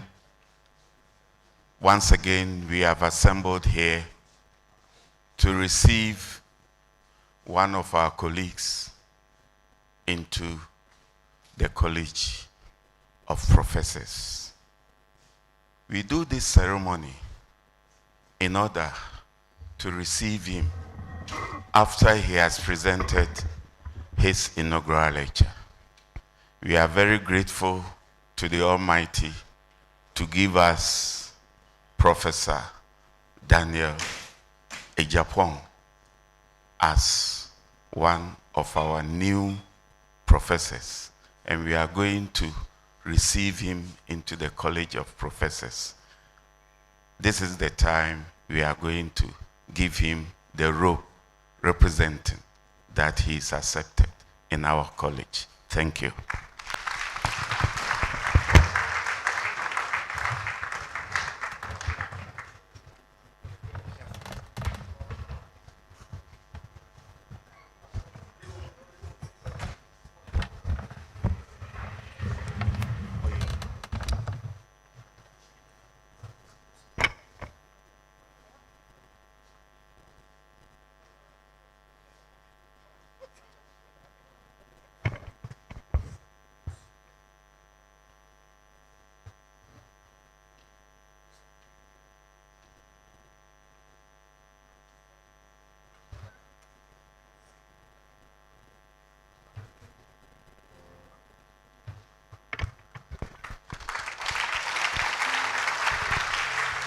Members of the college will now take turns to congratulate him.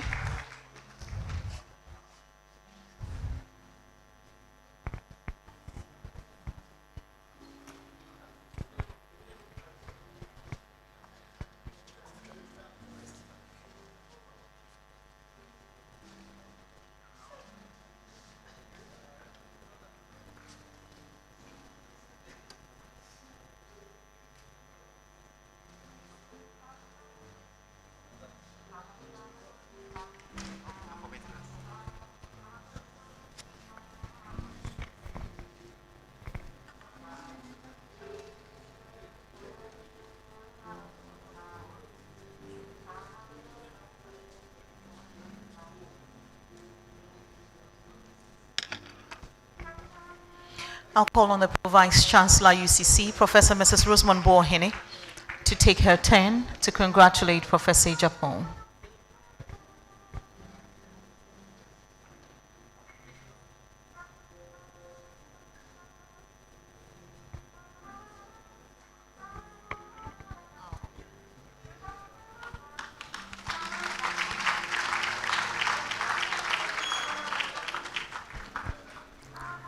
The Registrar, Mr. Jephthah Emmanuel, would also take his turn to congratulate Professor Agyapong.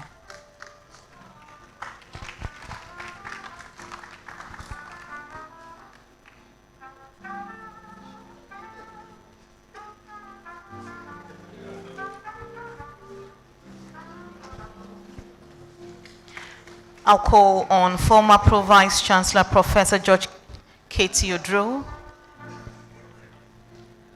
Professor Odro, let's welcome him to also congratulate Professor Agyapong. And the immediate past Pro-Vice Chancellor, Professor Dora Francis K. Dubuando, would also make her way to congratulate Professor Agyapong.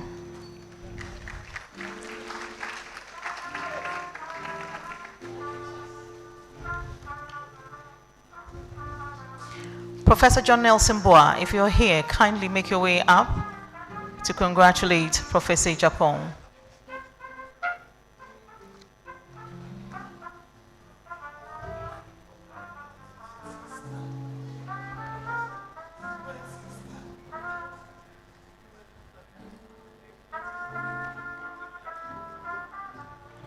At this point, I would welcome the wife, Professor Gloria Kakraba Agyapong, with the children.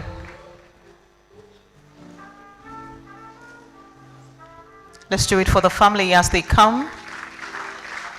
His immediate family, the wife and children.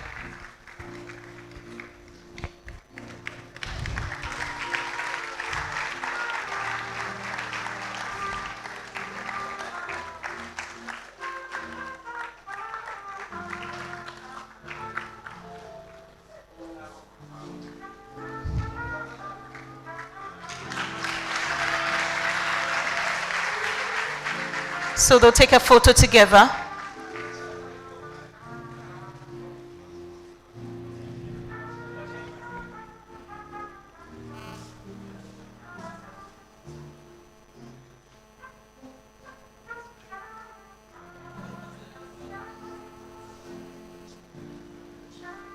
And that's the nuclear family, Professor Agyapong. Let's welcome his parents. Mommy, Daddy, you're welcome up to congratulate your son on a successful inaugural lecture. Let's welcome them with a round of applause, please.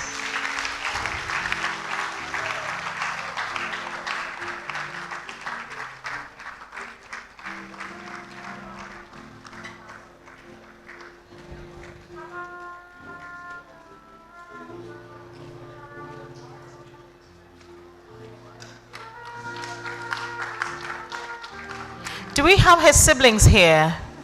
If his siblings are here, kindly come up too and congratulate your brother. Do we have siblings here?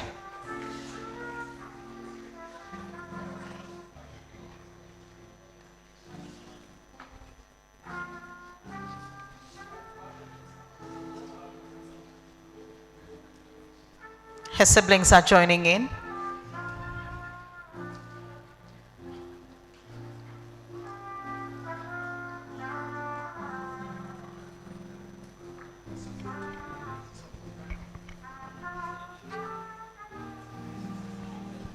Ebusia Penyin is making his way up. Let's welcome Ebusia Penyin.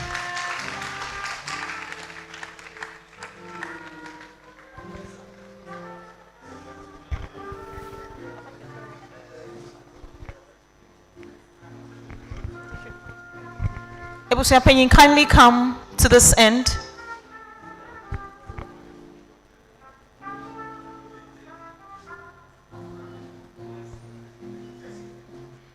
Thank you very much.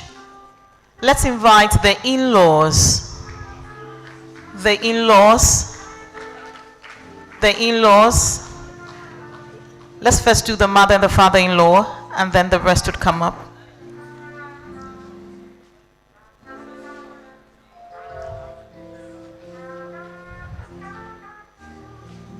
Professor Agyapong's in-laws making their way up the stage to congratulate him.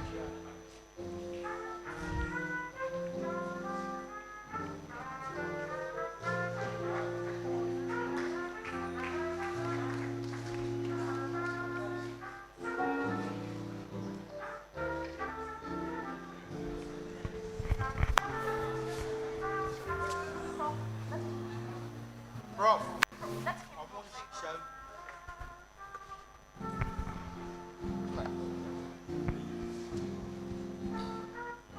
So we call all family members here, the extended family, his in-laws all together. Let's all make our way up onto the stage to congratulate him. All family members who are here. All family members who are here.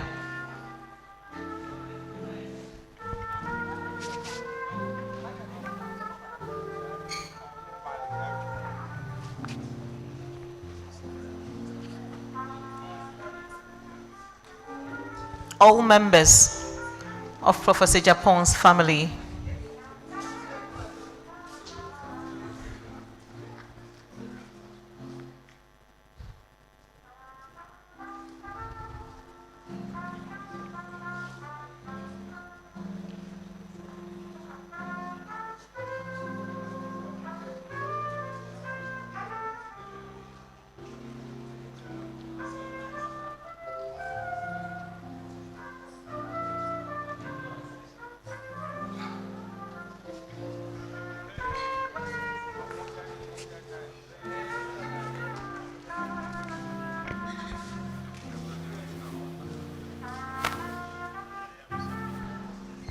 Thank you very much. Now call on the School of Business. The Dean of the School of Business is here, and other staff members of the school. Please you make your way up to congratulate.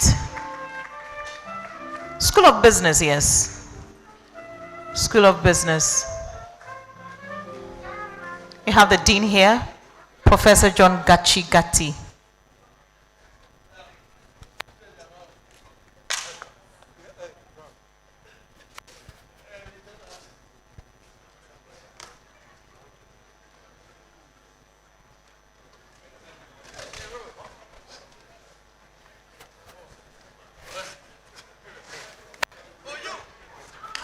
So we are welcoming staff members of the School of Business.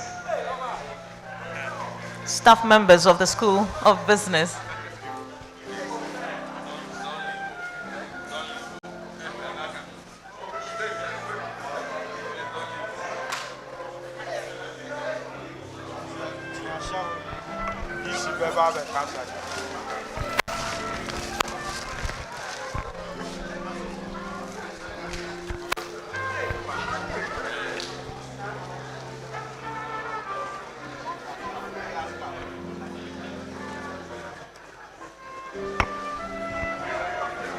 School of Business.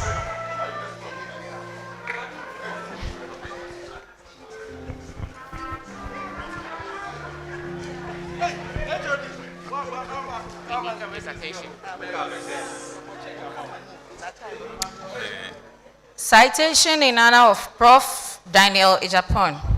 This citation conveys our sincere congratulations to you for attaining the prestigious rank of a professor in the University of Cape Coast. You first joined the School of Business as a senior research assistant on 1st September 2004, and with perseverance and hard work, you rose through the ranks to a professor, the highest rank in the university, in February 2021.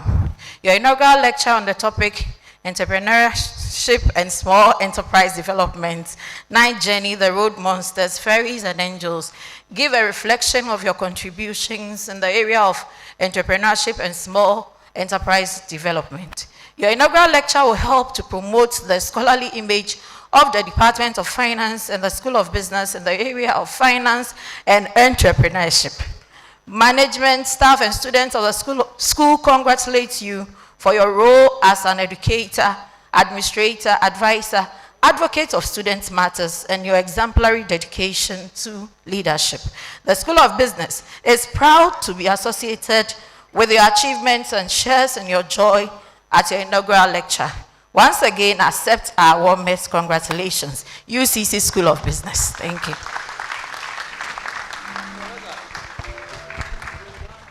So that's a presentation of a citation from the School of Business, and it's been done by the Dean of the school. Thank you very much, School of Business. So PhD students,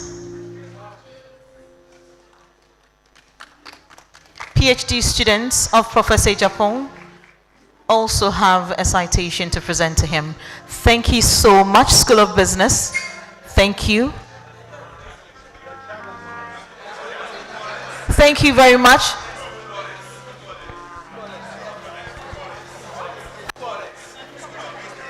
School of Business footballers. Thank you very much. Let's welcome Dapka.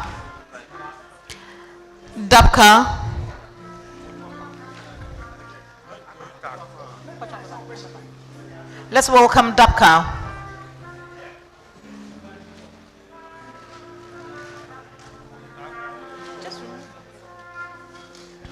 Let's welcome Dapka.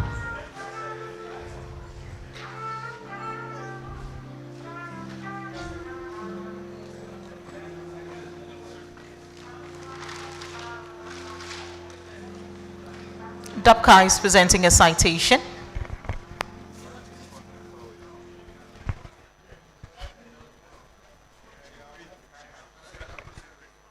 Okay, so citation in honor of Professor Daniel Agyapong.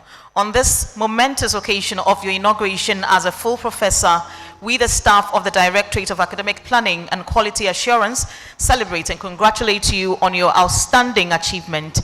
Your unwavering dedication and diligence throughout your career in the School of Business at the University of Cape Coast are truly commendable.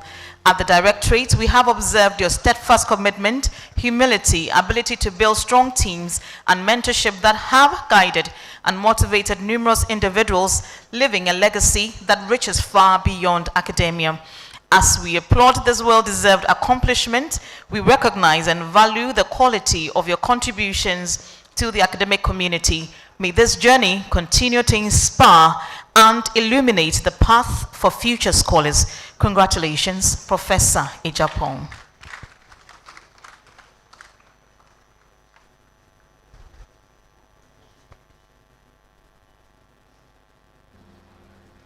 Thank you very much, Dapka. Let's welcome UTAG. Let's welcome UTAG.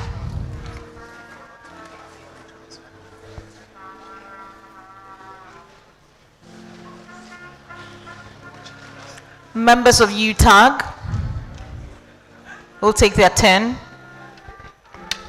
to congratulate Professor Agyapong. Let's welcome UTAG with a round of applause.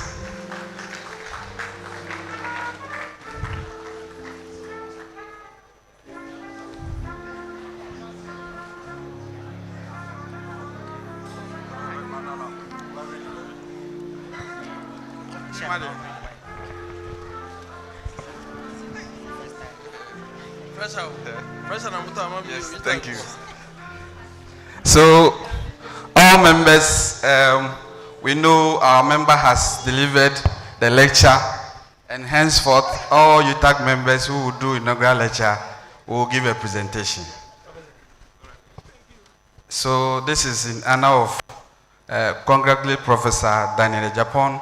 We members of UTAG UCC wish to congratulate you as you deliver your inaugural lecture on the topic Entrepreneurship and Small Enterprises Development Night Journey, the Road Monsters, Fairies, and Angels on this day, 1st February 2024.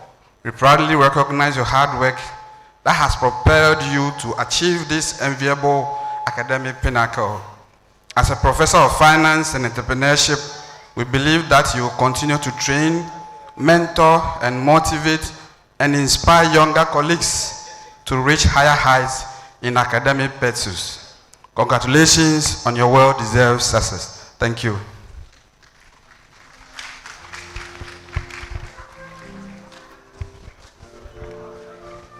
Thank you very much, UTAG.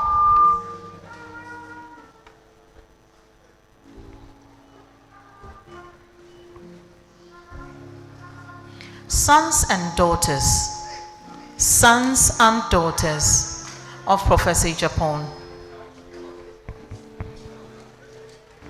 They have a presentation. Sons and daughters of Professor Agyapong.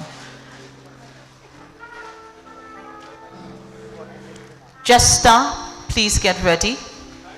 Jester, please get ready.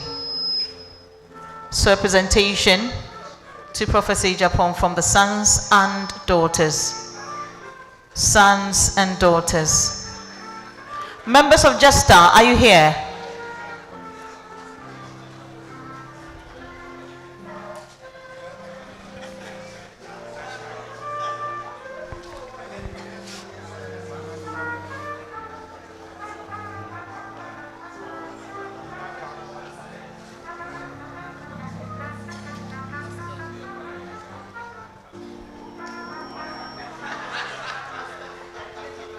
Thank you, sons and daughters of Professor Daniel Agyapong.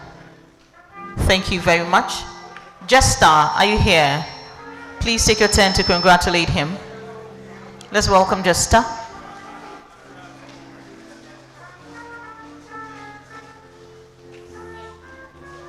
Thank you very much, sons and daughters. We're welcoming Jester.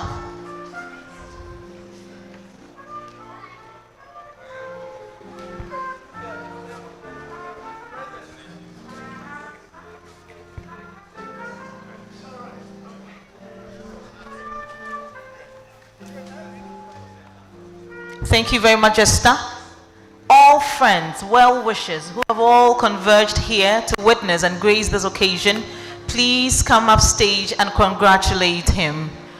All friends, well-wishers who have all come in here to grace the occasion, it is time for you to take your turn to congratulate Professor Daniel Agyapong.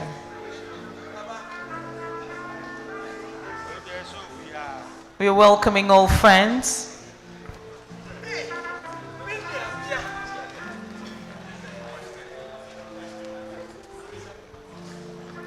Thank you very much.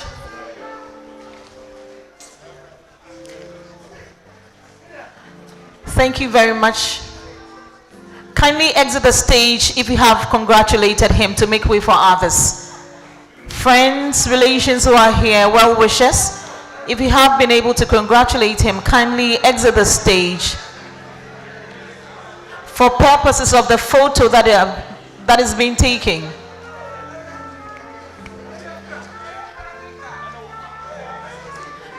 Let's kindly exit the stage if you have congratulated him. Please exit, because there's so many of you coming. Thank you. Thank you.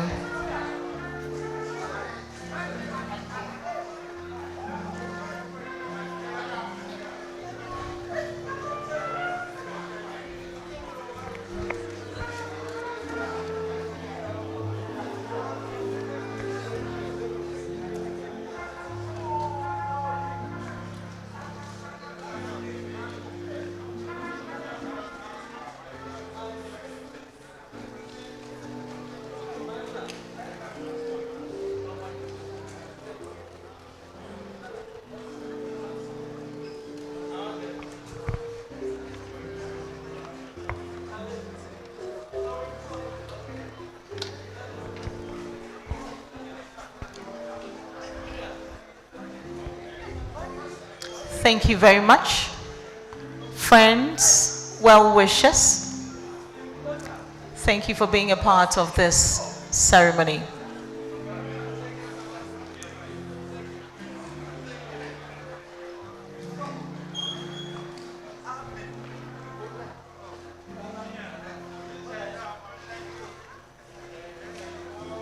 Friends and well-wishers are taking their turn.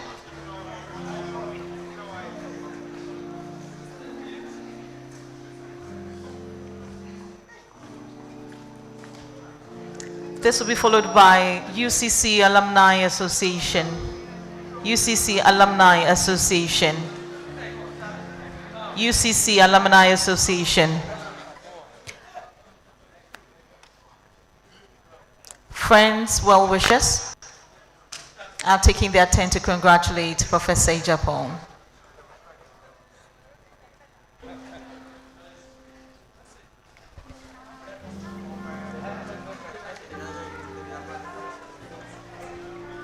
Thank you, friends. Thank you, well-wishers.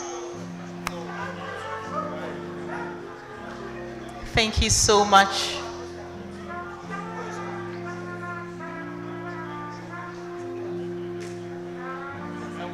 Thank you. So UCC Alumni Association is presenting this.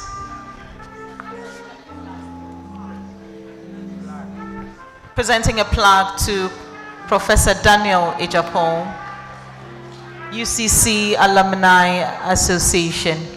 Thank you so much. So, Prof, you're going to exit from my right, and then you shake hands with the Ogwamahin and Marahin of Ogwa traditional area. Let's do it for Prof whilst he exits.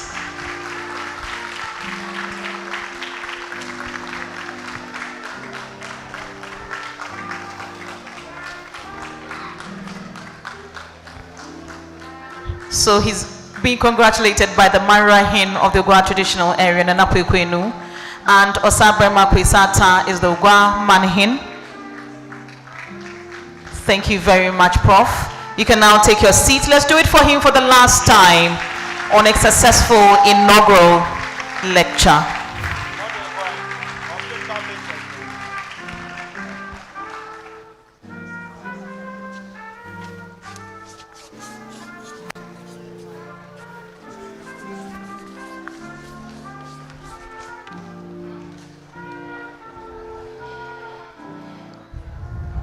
Thank you very much. Ladies and gentlemen, I have the singular honor of acknowledging a few individuals who are here. Prof has done a chunk of the work, and I would only acknowledge a few more. Please help me acknowledge the Vice Chancellor who chaired this occasion, Professor Johnson Nyako-Bwampong. The Pro-Vice Chancellor, Professor Mrs. Rosamond Bohene. The Registrar, Mr. Jephte Emmanuel Onyame. We are also acknowledging the Ogwa Manhin Osabrema Kwisata II for gracing the occasion. We acknowledge Nana Kwekwenu III, Marahin of Ogwa traditional area. We say thank you to Professor David Isuman, former Vice Chancellor, Koforidua Technical University. Professor Dora Francisca Dubuando is former Pro-Vice Chancellor UCC. And we're also acknowledging Professor G.K.T. Odru, former Pro-Vice Chancellor UCC. We are equally acknowledging Provost who are present, Professor Ernest Kofi Davis, Provost of the College of Education Studies. Professor Kwame Osei-Kwarteng is the Provost of the College of Humanities and Legal Studies. Professor Anochi Mohammed Adam, Provost of College of Distance Education. We are also acknowledging the University Librarian, Dr. Mark Anthony Kobler. Thank you so much for being here, sir. Former Provost of the College of Distance Education, Professor Isaac Galleon. Thank you for being here. Now to the College of Professors, we acknowledge Professor Paul K. Baswa, Professor Kofi Awusa-Boasari, Reverend Professor Eric Bote Inum, Professor Sarah Dakwa, Reverend Professor Kankam Bwedu, Professor Samuel Iwanya Meche, Professor Eugene Mafodate, Professor Ishmael Mensah, Professor David Doku, and Professor Yao Ankoma. Let's do it for our College of Professors. Thank you so much for being here.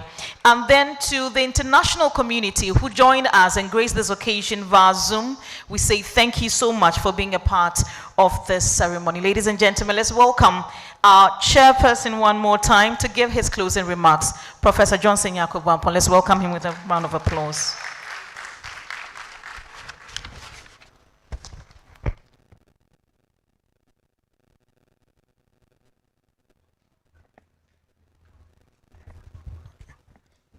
So I will stand on the protocol that established at the early stages of the lecture.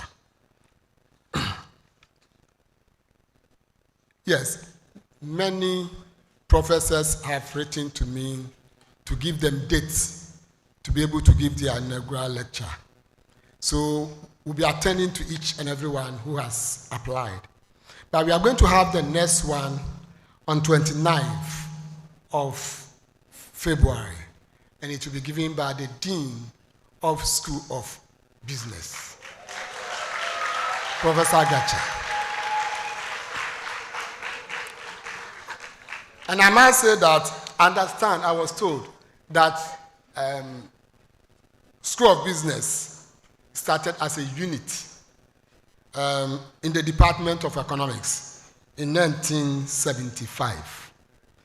It then became a department, and it became a school in 2004. So I guess they are about 20 years or thereabouts. I don't know when they are celebrating their anniversary. But today, Professor Daniel Agyapong is the first person to give inaugural lecture in the School of Business. Prof, congratulations.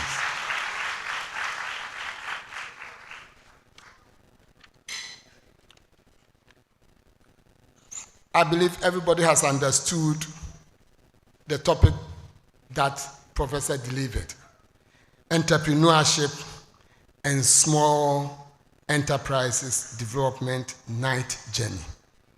The road monsters, fairies, and angels. Yes, I'm so excited about how he delivered it. Gave us data about new businesses that people globally picture, and then also zero in on Africa and Ghana. He also gave statistics about the number of students we are producing from 2018 to 2021. And the danger is that most of them are joining the Unemployed Graduates Association, which we need to prevent. So the idea is that we need to train our students so that they can create jobs after completing the programs here, and then also be able to give people jobs to do.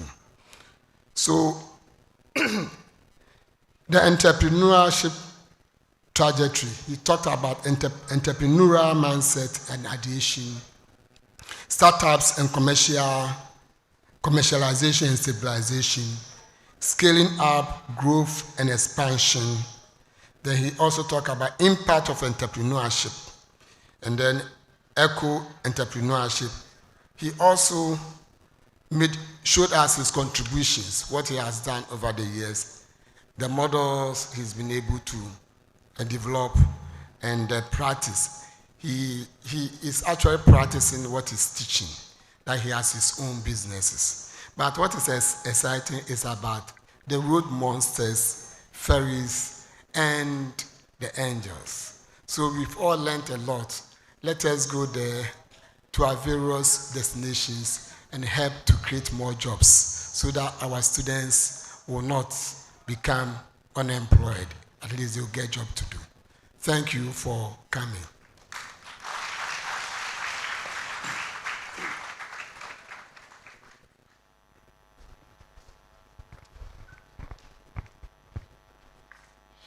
Thank you very much, Prof. Chair. We're about wrapping up. Before the closing prayer, please note that we have savory packs at the rear of this building. And so when you are exiting, you pick a park on your way out. Please help me welcome Reverend Professor Kankam Boydu to give us the closing prayer. Let's welcome him with a round of applause.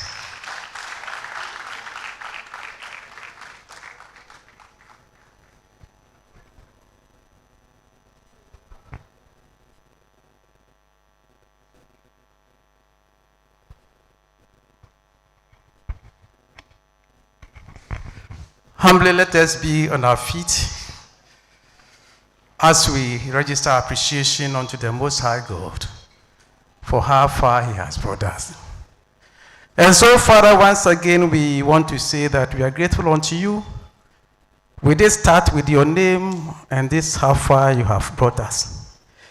Indeed, we have heard, we have listened, knowledge that you have imbued through your servant. We pray, oh Lord, that whatever we have gathered here, we'll be able to implement, make use of them.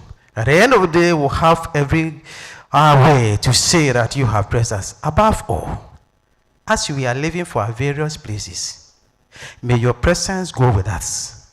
This and many others, we ask through Christ our Lord. Amen. Thank you very much. We shall remain standing for the Vice-Chancellor's recession as well as Nananum. Let's remain standing for the Vice-Chancellor's recession. Kindly note, we'll take photos in the foyer of this building. Right. Okay, so we'll have the photos here.